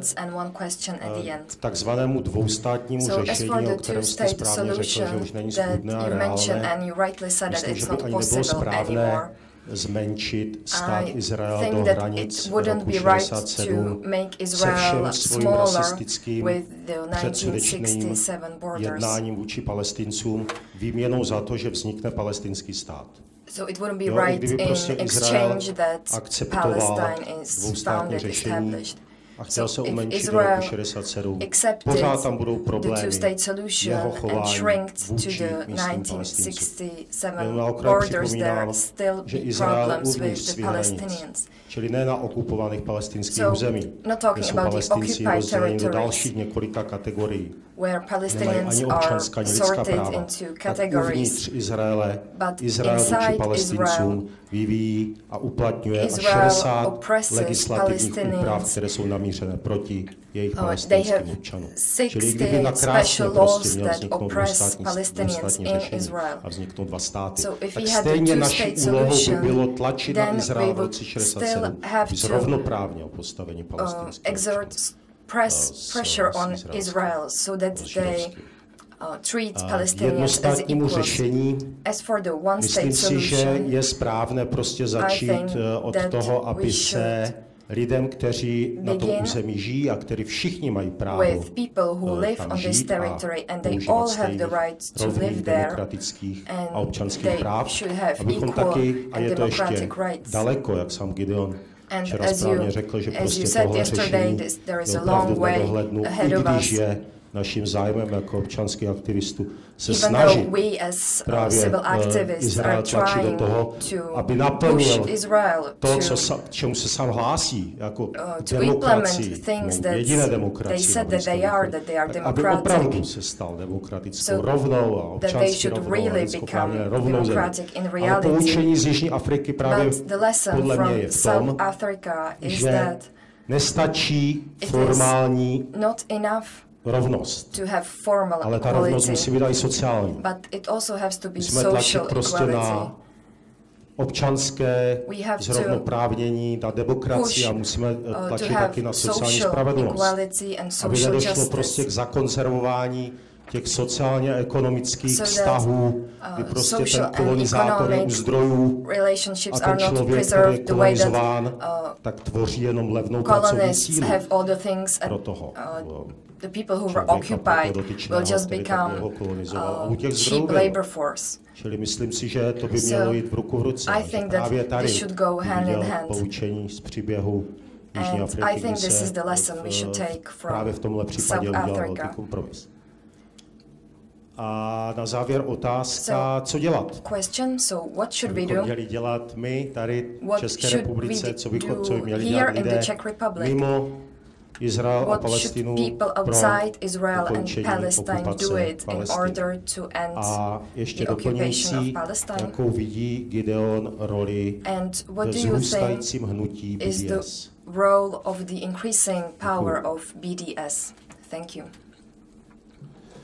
I'm really not in a position to tell other people what to do, and I hardly know by myself what I should do. Skoro ani nevím, co bych měl dělat. Everyone chooses his own way, his own way of expression, his own way of své vlastní způsoby vyjadřování a protestování. My profession is writing, so I do it through writing. Psaním, takže to dělám já. A všichni by se měli chovat podle svého svědomí a schopností, podle svých možností. A všichni si podle toho vyberou svůj způsob protestování. Můj hlavní cíl je lidem ukázat, že je tam problém. Public opinions, the Protože problem is not pro většinu veřejného mínění and then everyone takes tento problém není zobrazován tak, jak opravdu je. Solidarity movement Takže pokud se někdo přidá k hnutí solidarity s Palestinci, nebo se někdo rozhodne, že udělá dokument, někdo další se rozhodne pracovat pro neziskovou organizaci, někdo jiný má peníze a chce je dát například neziskovkám a všichni by měli dělat to, co umí. Civil societies, myslím si, že občanská společnost, hlavně v Evropě, by se měla ozvat. First of all, to raise the voice. Nejdříve se musí ozvat. But also to raise the voice toward your own governments. A musí na to upozornit své vlastní vlády, které podporují, které slepě podporují okupaci. The crimes, tím podporují zločiny a dokonce i tyto zločiny financují, dodávají zbraně. To je vaše věc mezi vámi a vašimi vládami. Pokud jste přítel Izraele, tak to neznamená, že musíte být kamarád s okupací. To, že máte rádi Izrael, nemusí znamenat, že máte sympatie pro zločince s Izraelcem. Musíte dělat rozdíl mezi tím, že Židé mají právo na stát a mezi tím, že Židé mají právo tam dělat cokoliv, co chtějí. Židé jsou oběti a na druhou stranu Je to vyvolený lid, takže si myslí, že mohou dělat cokoliv, co chtějí. A hlavně, když kritizujete Izrael, tak to není antisemitismus. Spíše naopak. Opravdoví přátelé Izraele by ho měli kritizovat. Myslím si, že opravdoví přátelé by se měli ozvat proti okupaci. Lidé, kterým záleží na budoucnosti Izraele a židovského lidu, by měli bojovat. Měli by bojovat proti okupaci, protože okupace zničí nejenom Palestince, ale zničí to i Izrael. A okupace také vede k antisemitismu po celém světě. A lidé pak používají okupaci pro své vlastní zájmy. A dávám příklad, který jsem dal i včera. Pokud máte v rodině někoho, kdo je závislý na drogách, tak máte dvě možnosti, jak reagovat. Buď mu můžete dát peníze a ten člověk půjde a koupí si další drogy a řekne vám, jste skvělý přítel, jsem moc rád, že vás mám, jsi moc hodný, že jsi mi dal peníze. Ale je tohle opravdové přátelství, je tohle opravdová péče. Druhá možnost je, že ho donutíte, aby šel do takého lékařského zařízení, kde ho odnaučí. A to by bylo pravé přátelství. A znáte to i z osobních vztahů. Přátelství mnohokrát znamená, že svého kamaráda odsoudíte, že mu řeknete, že nemá pravdu a že ho nebudete slepě podporovat. Toto není podle mě přátelství. Takže ti zde nebo kdekoliv jinde, kteří tvrdí, že jsou přátelé Izraele, pokud jsou přátelé současného Izraele, tak ve skutečnosti nejsou našimi přáteli. Kdokoliv, kdo podporuje okupaci, tak jsou nepřátelé spravedlnosti. A hnutí BDS je nenásilné hnutí, který je vlastně jediný hráč na scéně. Bojkot byl velmi účinný v Jižní Africe. A Izrael tvrdí, že bychom měli uvalit sankce na Irán a bojkotuje Hamas. A Izrael to sám využívá. Svět to také zneužívá. Když Rusko přišlo na Krym, anektovalo Krym a během několika týdnů Evropská unie uvalila sankce na Rusko. And the Israeli occupation after 50 years, there was not one sanction put on Israel. Why? Because the Israeli occupation is what? More justified than the Russian occupation? More moral? More what? So by the end of the day, the BDS is a way of protest, is a way to call the Israelis to be accountable for the occupation. Říkat Izraelcům, že by měli ukončit okupaci, je to způsob, jakým můžeme trestat Izrael a proto to podporuji. Já jsem jenom chtěl říct, že jeden z mých studentů mě řekl, abych už tolik nemluvil, tak jsem to udělal a odešel jsem, protože já se znám a moc mluvím. Takže nebylo to nic proti vám. A druhá věc je, já bych vám chtěl, on má pravdu zase, bych řekl. Jo? Já měl synovce a on byl alkoholik. Jo? A tak jsem mu sehnal léčení u jednoho známého zakázaného biskupa křesťanské církve, z kterého zbavili toho biskupství ty lepší kardinálové. Jo? A vyřídil jsem mu to a on mezi tím odjel někam do Olomouce a pil a udusil se. And he suffocated. Víte, a on by do toho Olomouce možná nejel, moje žena mi nadávala, že jsem mu to zařídil, protože kdo ví, jestli on nakonec neumřel kvůli mý starostlivosti. Takže to bych jenom chtěl mít, já bych nechtěl, abyste to prožili jako v tom sjednocujícím politickém názoru. To je všecko. To see this as a united political view. Jo? Otherwise, you're right. Tak. A prosím. No, to už jsem řekl asi 3krát. Vy jste chtěla něco se zeptat. Well, do you want to ask anything? Prosím. Please. Okay, so I have a question actually, takže já mám otázku, která se týká této občanské společnosti, kterou jste zmínil. Obzvlášť radikální izraelské levice. Vy asi víte, o čem mluvím, protože vás někdy počítají jako člena této levice. Někdy se tyto společnosti pro občanskou společnost setkávají a říká se tam, že pokud vás někdo podporuje, tak tím podporuje zrušení izraelského státu.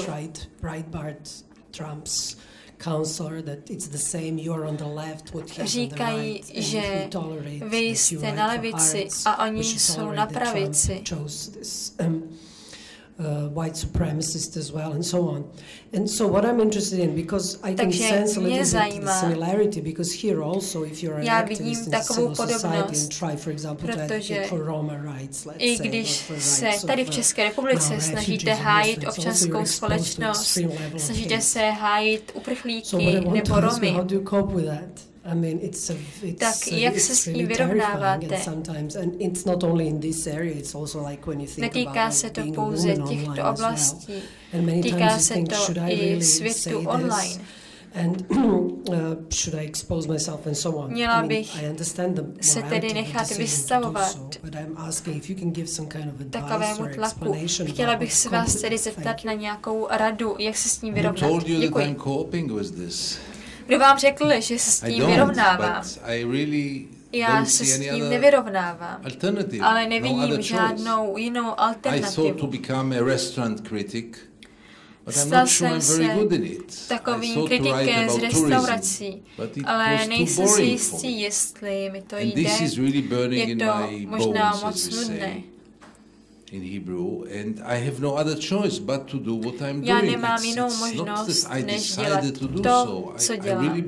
Já jsem si to nevybral, ale nemám nic jiného, co bych mohl dělat, než bojovat za tuhle věc.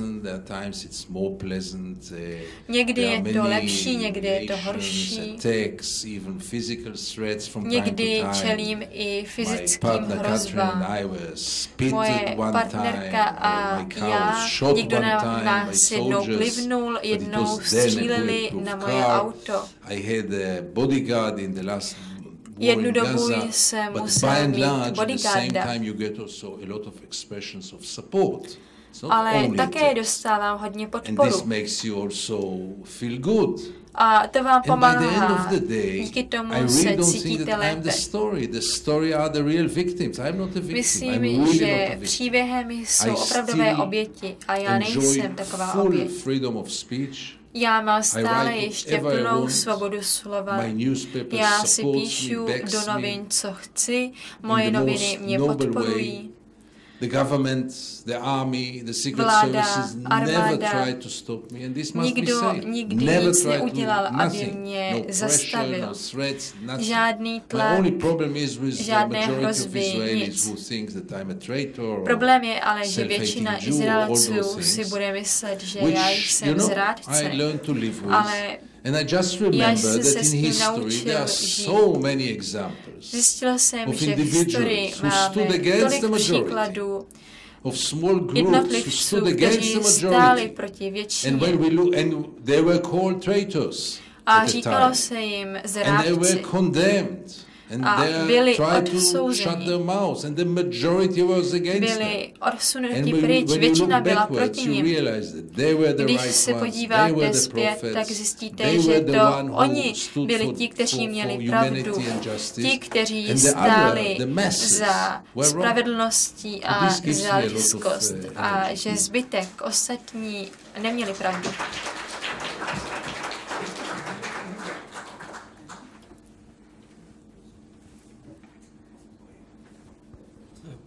Prosím, slečno. Vy jste chtěla něco. Do you wanted to ask something? Okay, thank you, Gideon, for your words and coming here.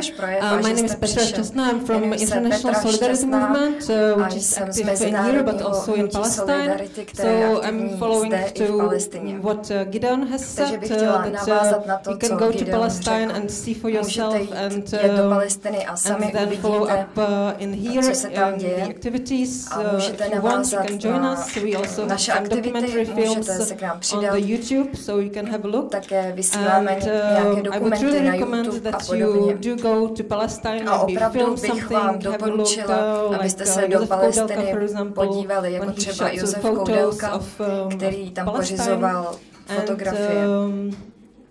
So that's one thing. I think it's very important that people see with their own eyes and make their own decision, make their own opinion. And it's very good that we have an Israeli journalist who's a great moral figure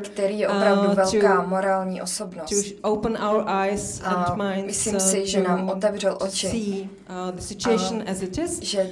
My question to Gideon is Gaza.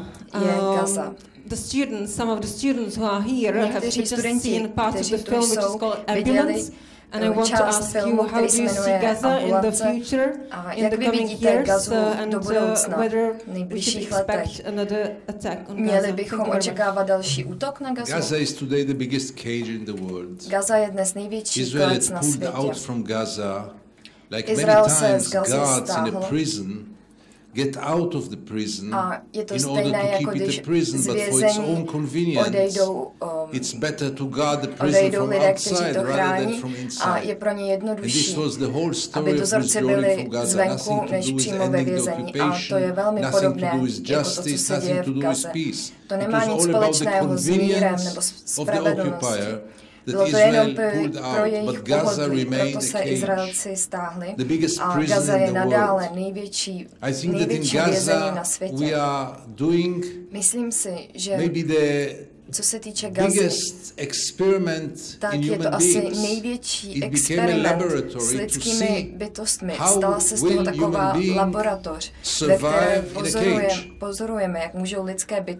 And until now, the people of Gaza whom I tend to know, I mean the spirit of Gaza I know because I used to visit Gaza a lot, and I must confess here that I always loved the people of Gaza. They have their own, with all the respect to the people of the West Bank, Mr. Ambassador, don't take it personally, but there is something in Gaza, in the spirit of Gaza, which you don't even find in the West Bank.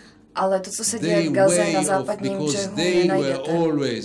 Protože tito lidé byli vždy oběti daleko více než lidé, kteří žijou na západním břehu. Jejich hospodářství, jejich kultura, všechno tam měli těžší. A způsob, kterým se postavili a bojovali, tak je to pro mě obdivuhodné. A režim Hamasu je opravdu krutý. Neměli bychom si dělat iluze. Rozhodně to není můj šálek kávy. Není to sekulární demokracie, nejsou tam rovná práva pro ženy a mnoho dalších věcí. Nyní čelí opravdu tvrdému režimu. A v Gaze jsou i lidé, kteří by radši byli pod přímou izraelskou kontrolou, než pod kontrolou Hamasu. Říkají to veřejně. Ale lidé mi to neustále říkají osobně. Izrael byl lepší než Hamas. Ale každopádně žijí developing human catastrophe. There is a UN lidské katastrofy podle zprávy OSN, based on a very serious work, která je založena in 2020, in 3 years, dobrými důkazy, Gaza will be a place že v roce 2020 bude Gaza místem, kde nemohou lidé žít. Gaza faces a terrible problem of water, Gaza má ohromné problémy s vodou, s kanalizací, s chudobou, 40 až 50% nezaměstnanost. I can't exaggerate in describing the life in this cave of young people of your age who have no perspective, even if they go to study. What will they do with the studies? They have no perspective for the future. No economy, no export, no outlet.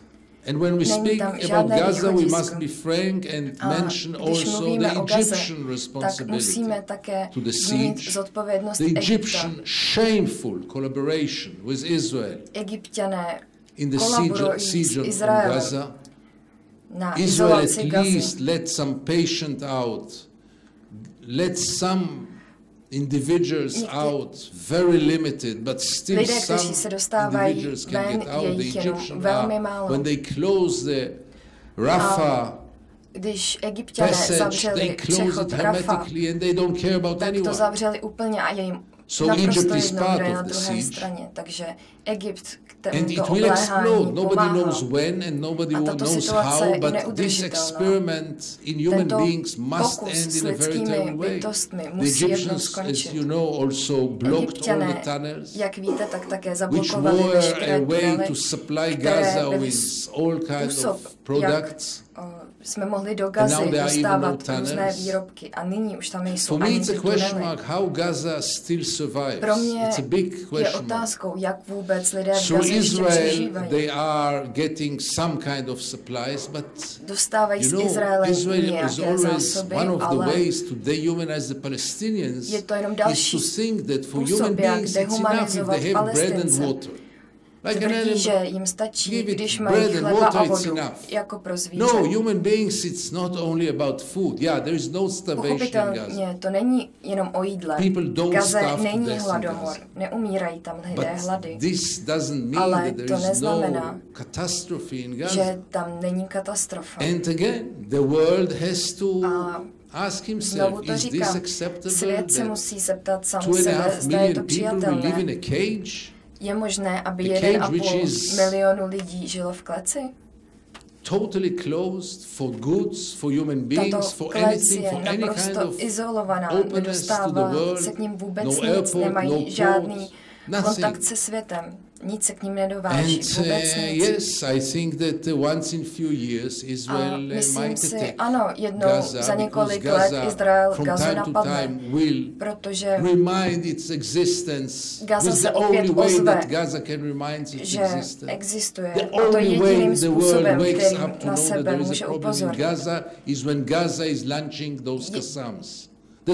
Jediná možnost je poslat tam rakety a bomby.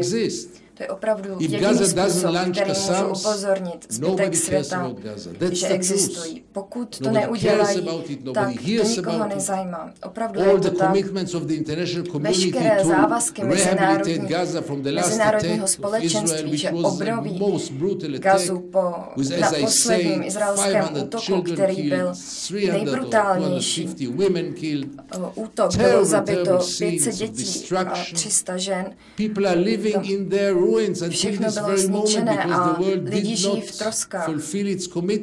A stále to tak je, protože svět nenaplnil závazek a nezrekonstruoval Gazu. Takže tyto otázky zůstávají ve vzduchu. A tohle nemůže skončit dobrým způsobem. Pokud se Gaza neotevře, tak to povede k další katastrofě. Bude další válka a lidé začnou umírat ze znečištěné vody, kterou tam mají. Možná tam i přijde hlad. A jakékoliv zdravotní problémy, které tam mají, tak nejsou léčeny. Je tam jenom Není tam jediná nemocnice, kde by mohli léčit rakovinu. Pro 2,5 milionu lidí tam není jediná instituce, kde by léčili rakovinu. To jsou věci, které jsou naprosto neuvěřitelné. Gaza je jenom hodinu cesty z Tel Avivu a my děláme, jako kdyby to neexistovalo, jako kdyby se tam nic nedělo.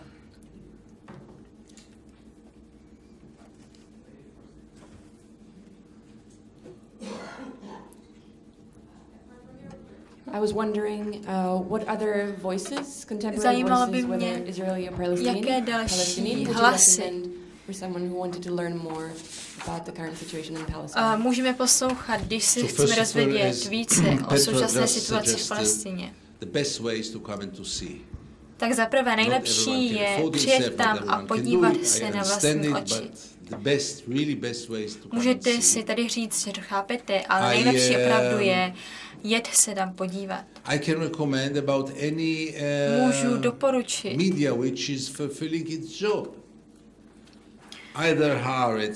jakékoliv média, které dělají svou práci. Například Haaretz. Existuje i anglická verze těchto novin. A myslím si, že ty podávají docela dobrý obrázek o situaci. Jsou tam limity, nepíše se tam o Gaze, do Gazy žádný izraelský novinář nemůže. And my last story from Gaza, if I may share it with you, můj poslední příběh z Gazy byl ze školky in Betlahia, which is in the north of Gaza, there was a kindergarten na severu Gazy. Called the Indira Gandhi kindergarten, and I didn't know why. And apparently their nurse was called Indira Gandhi because her parents admired Indira Gandhi, and they called her Indira Gandhi. As simple as this. So it was a private kindergarten of Indira Gandhi.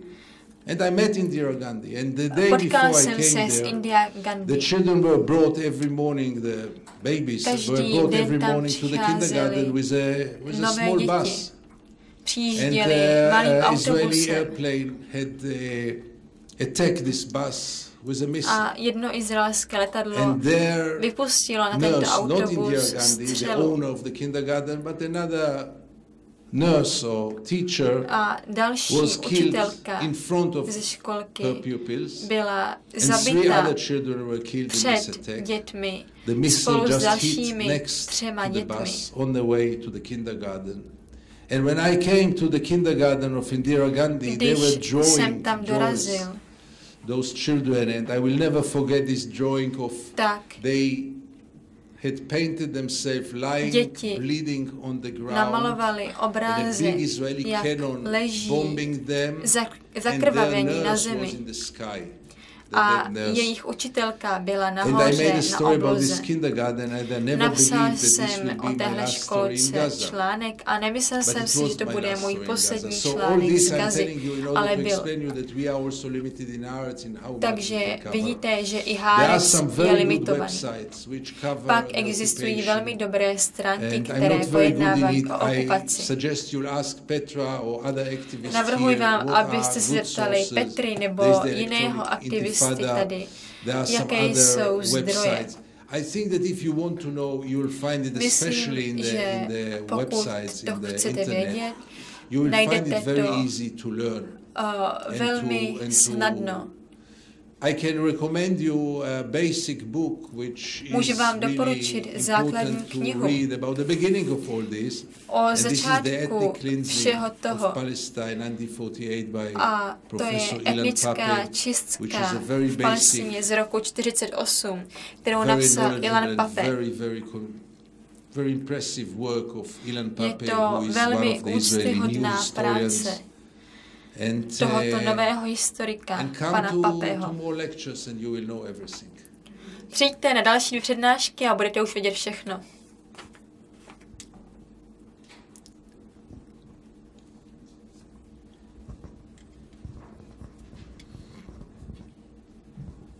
Hello, Gideon. My name is Yasar. I was actually going to a similar question as the previous Já jsem měl podobnou otázku, jako byla ta předchozí.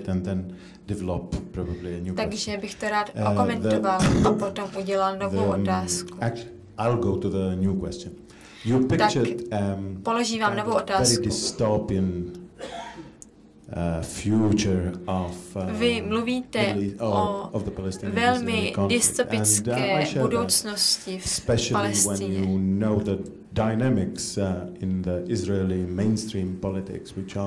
Mluvíte také o dynamice v izraelské politice, která se vyvíjí čím dál tím hůře.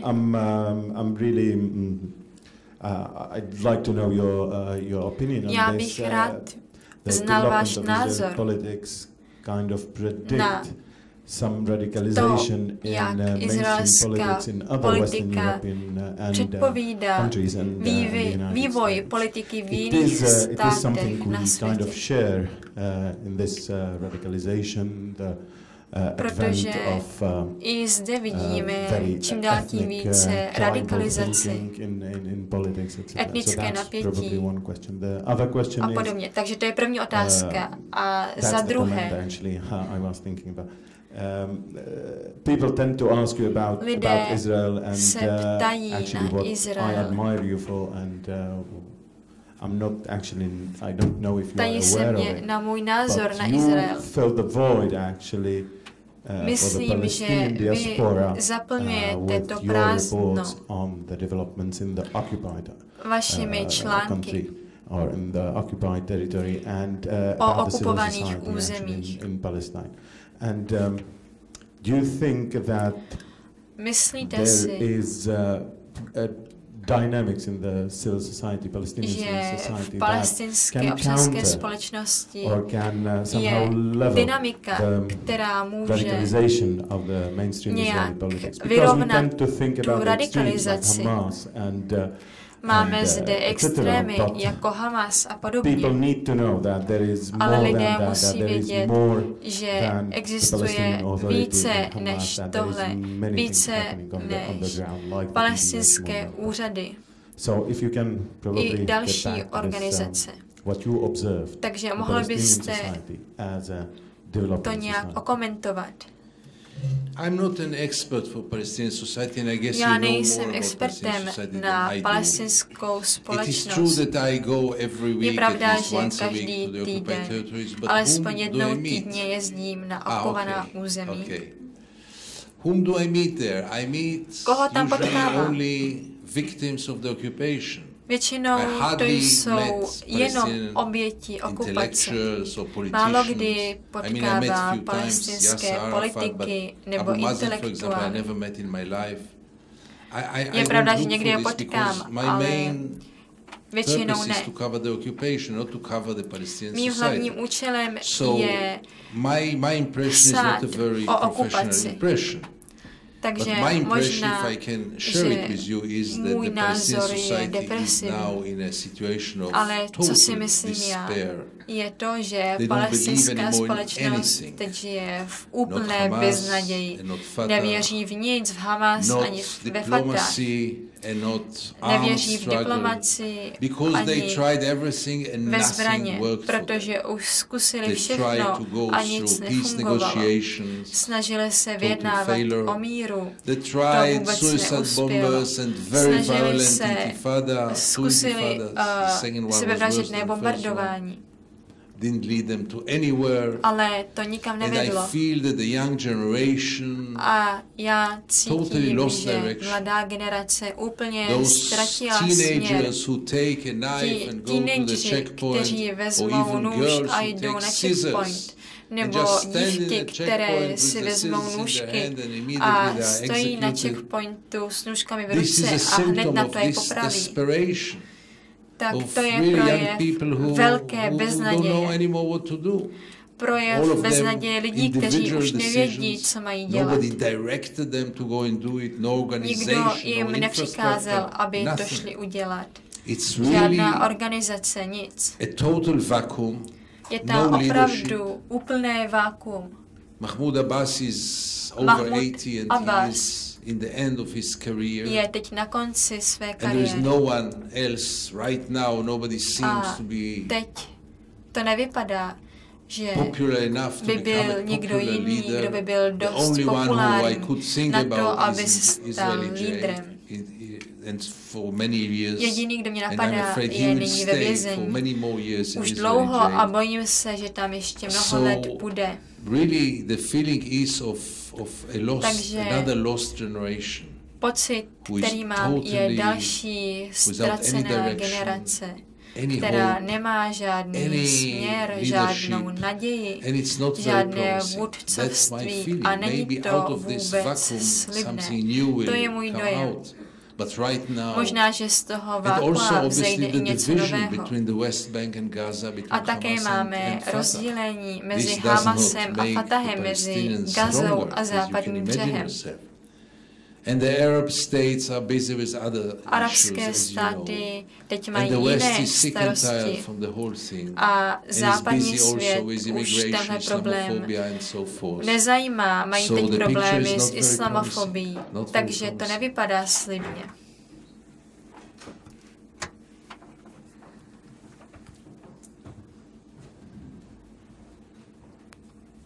I would just like, my name is Jana Ridvanova. I would just like to mention for those looking for more information, even in Czech you can find on the website actually of the Palestinian embassy in Prague, Palestinian ambasády and you will find articles from Man News, for example. Gideon can comment on Man News. It's really well established newspaper. Jsou tam články z různých novin. They're cited by even CNN and BBC and so on. Také články ze CNN a BBC, články z Harecu, kde najdete i Gideonovy články. Also reports from the human rights organizations in Israel and much more. Týkající se Izrael a mnoho dalšího.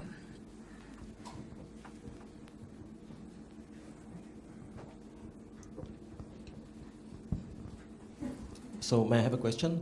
I would like to ask you your opinion because there is a theory that Israel or Israeli security forces, for example, Mossad, could be behind the establishment of the Islamic State. As we know, there are some Kahane states in Czech or Slovak Republic that hope that Israel will try to cut another new areas. So what's your opinion? For example, Fidel Castro declared that McCain and Mossad, they are behind the establishment. Fidel Castro, Mossad. Listen, Israel carries enough crimes and bad things, and my recommendation is always not to exaggerate, because reality is bad enough. I am not a big fan of all kinds of conspiracy theories, and I think that even the Mossad, with all the respect to the Mossad, is not an unlimited power that can,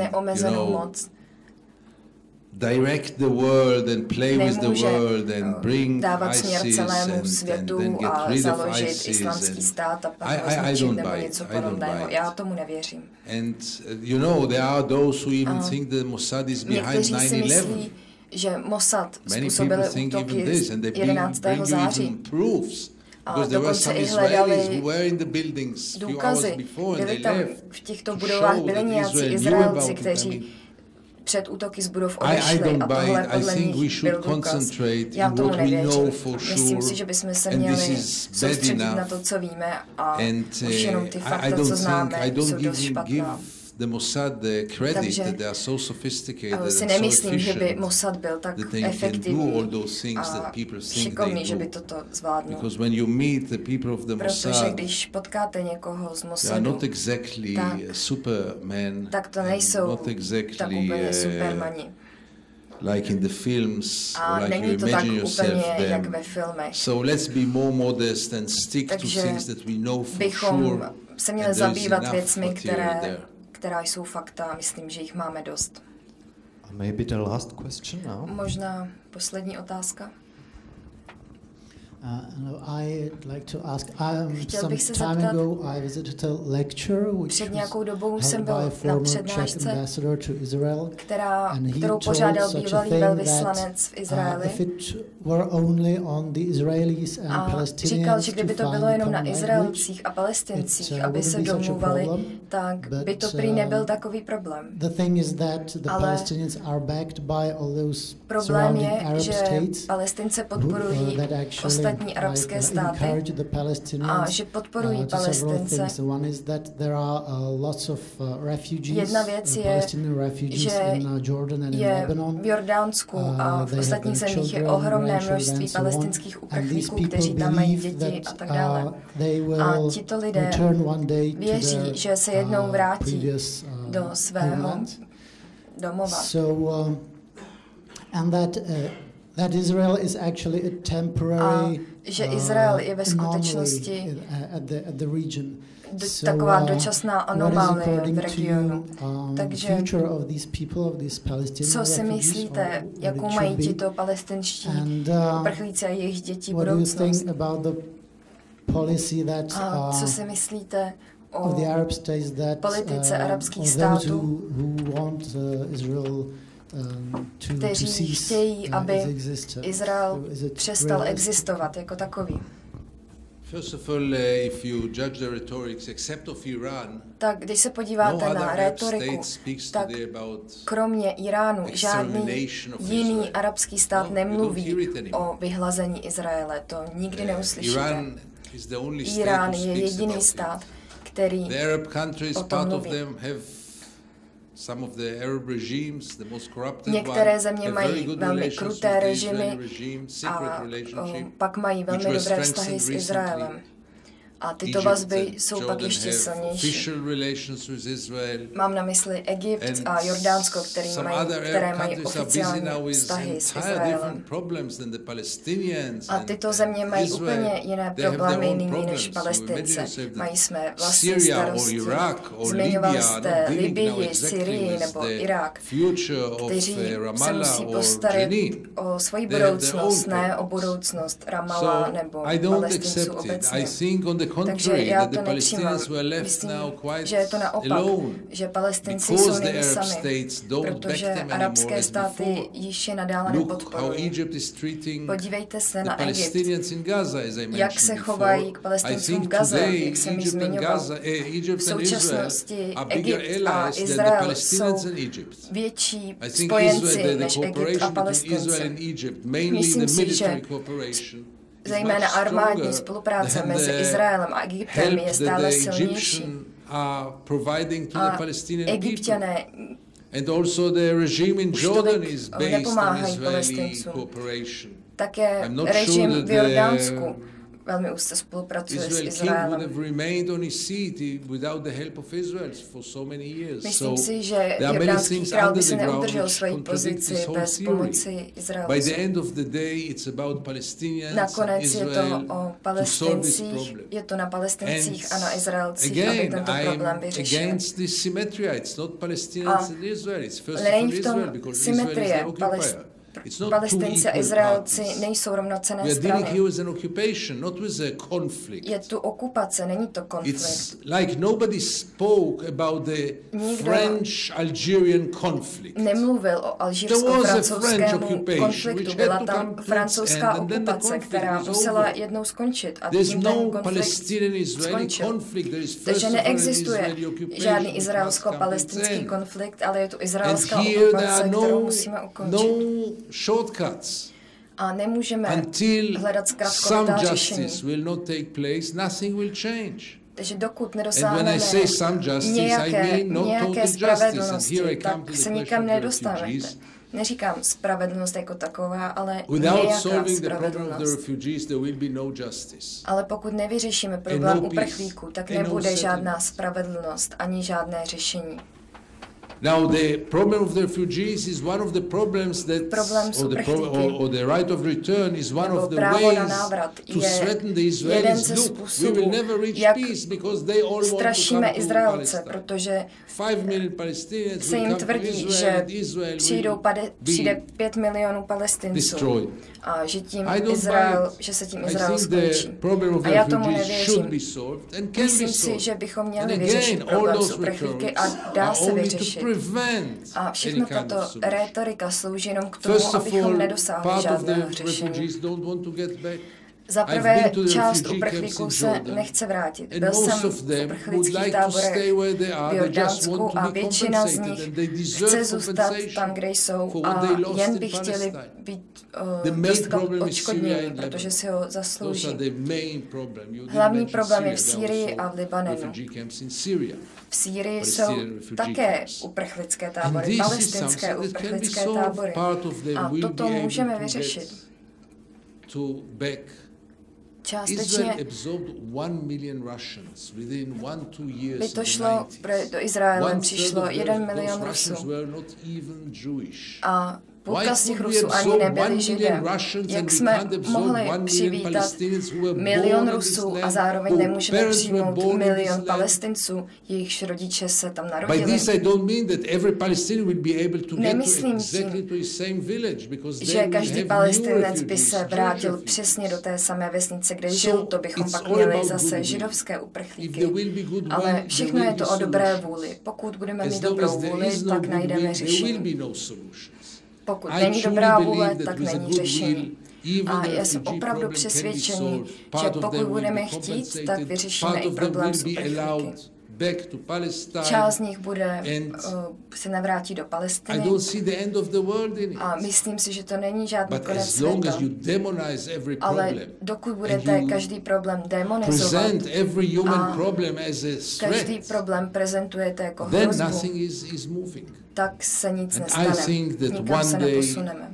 A já si myslím, že jednoho dne to vyřešíme, musíme to vyřešit. Tohle není normální, aby lidé 70 let žili v uprchlických táborech. To je naprosto nepřijatelné. A Izrael za to má zodpovědnost. Nemůžete utéct před zodpovědností. Proč byl můj otec odškodněn Německem? Protože musel odjet z Československa a dostal pěknou sumu peněz na zbytek svého života. Takže jak to, že on měl právo na odškodnění, zatímco Nadiny prarodiče nemohou. Nemají toto právo. Že všechno je to o tom, že musíme změnit své myšlení. A to je ta základní věc. Musíme změnit náš způsob myšlení. A doufám, že se to jednoho dne stane. Moc krát bych vám chtěl poděkovat. Moc vám děkuji, že jsem tu byl. Je to opravdu fascinující třída. Můžu vám říct, že izraelští studenti by tu nikdy nezůstali tak dlouho a poslouchali nějakého cizince. Kdyby věděli, odkud je, proč tu je, byli jste velmi trpěliví a jste velmi vzdělaní, jste velmi milí, měli jste velmi zajímavé otázky a moc krát vám děkuji. Možná ještě něco dokončit. Když ten děda ještě. Helejte, já jsem moc rád, že jsem tady mohl sedět a jenom bych chtěl říct, že musíte promýšlet ty velké struktury daleko víc než ty malé. Když on vypráví, jak z jedné strany zdi na druhou zeď na sebe různé věci hážou a trápí se, tak vy musíte vidět pokud možno ty celky, kdo tam ty věci vozí, který pak na sebe hážou, rozumíte, a vidět to v mezinárodním kontextu, protože i on dojde k tomu, že když jeho tatínek dostal odškodnění, víte, já bych po ní házel potraviny a věci a neházel bych tam ty bomby. A dokud se to, a taky jeho otec jako s tím dobře vyšel, když mu dali ty peníze ti Němci. To znamená, že nutil bych ty státy, aby tam umisťovali zdroje, nový zdroje a v tom by byla cesta. Nechtěl bych, aby ten výsledek byl, že vlastně hlavně, že je někdo špatný a někdo méně špatný. Jo, o tom to není. Všechno se řeší těma velkýma systematickýma rozhodnutí a vlastně musíte chtít po těch velmocech, po těch velkých státech. A pro ty, co se s nima, po těch, co se s nima spojují. A já vám moc krát děkuju. Protože já, když vidím ty saudský hotely, rozumíte, a pak vidím v Jordánsku ty tábory, tak si říkám, víš, mejdi. I say, you bastards. Promiňte, jo? I'm sorry for the word. Thank you very much.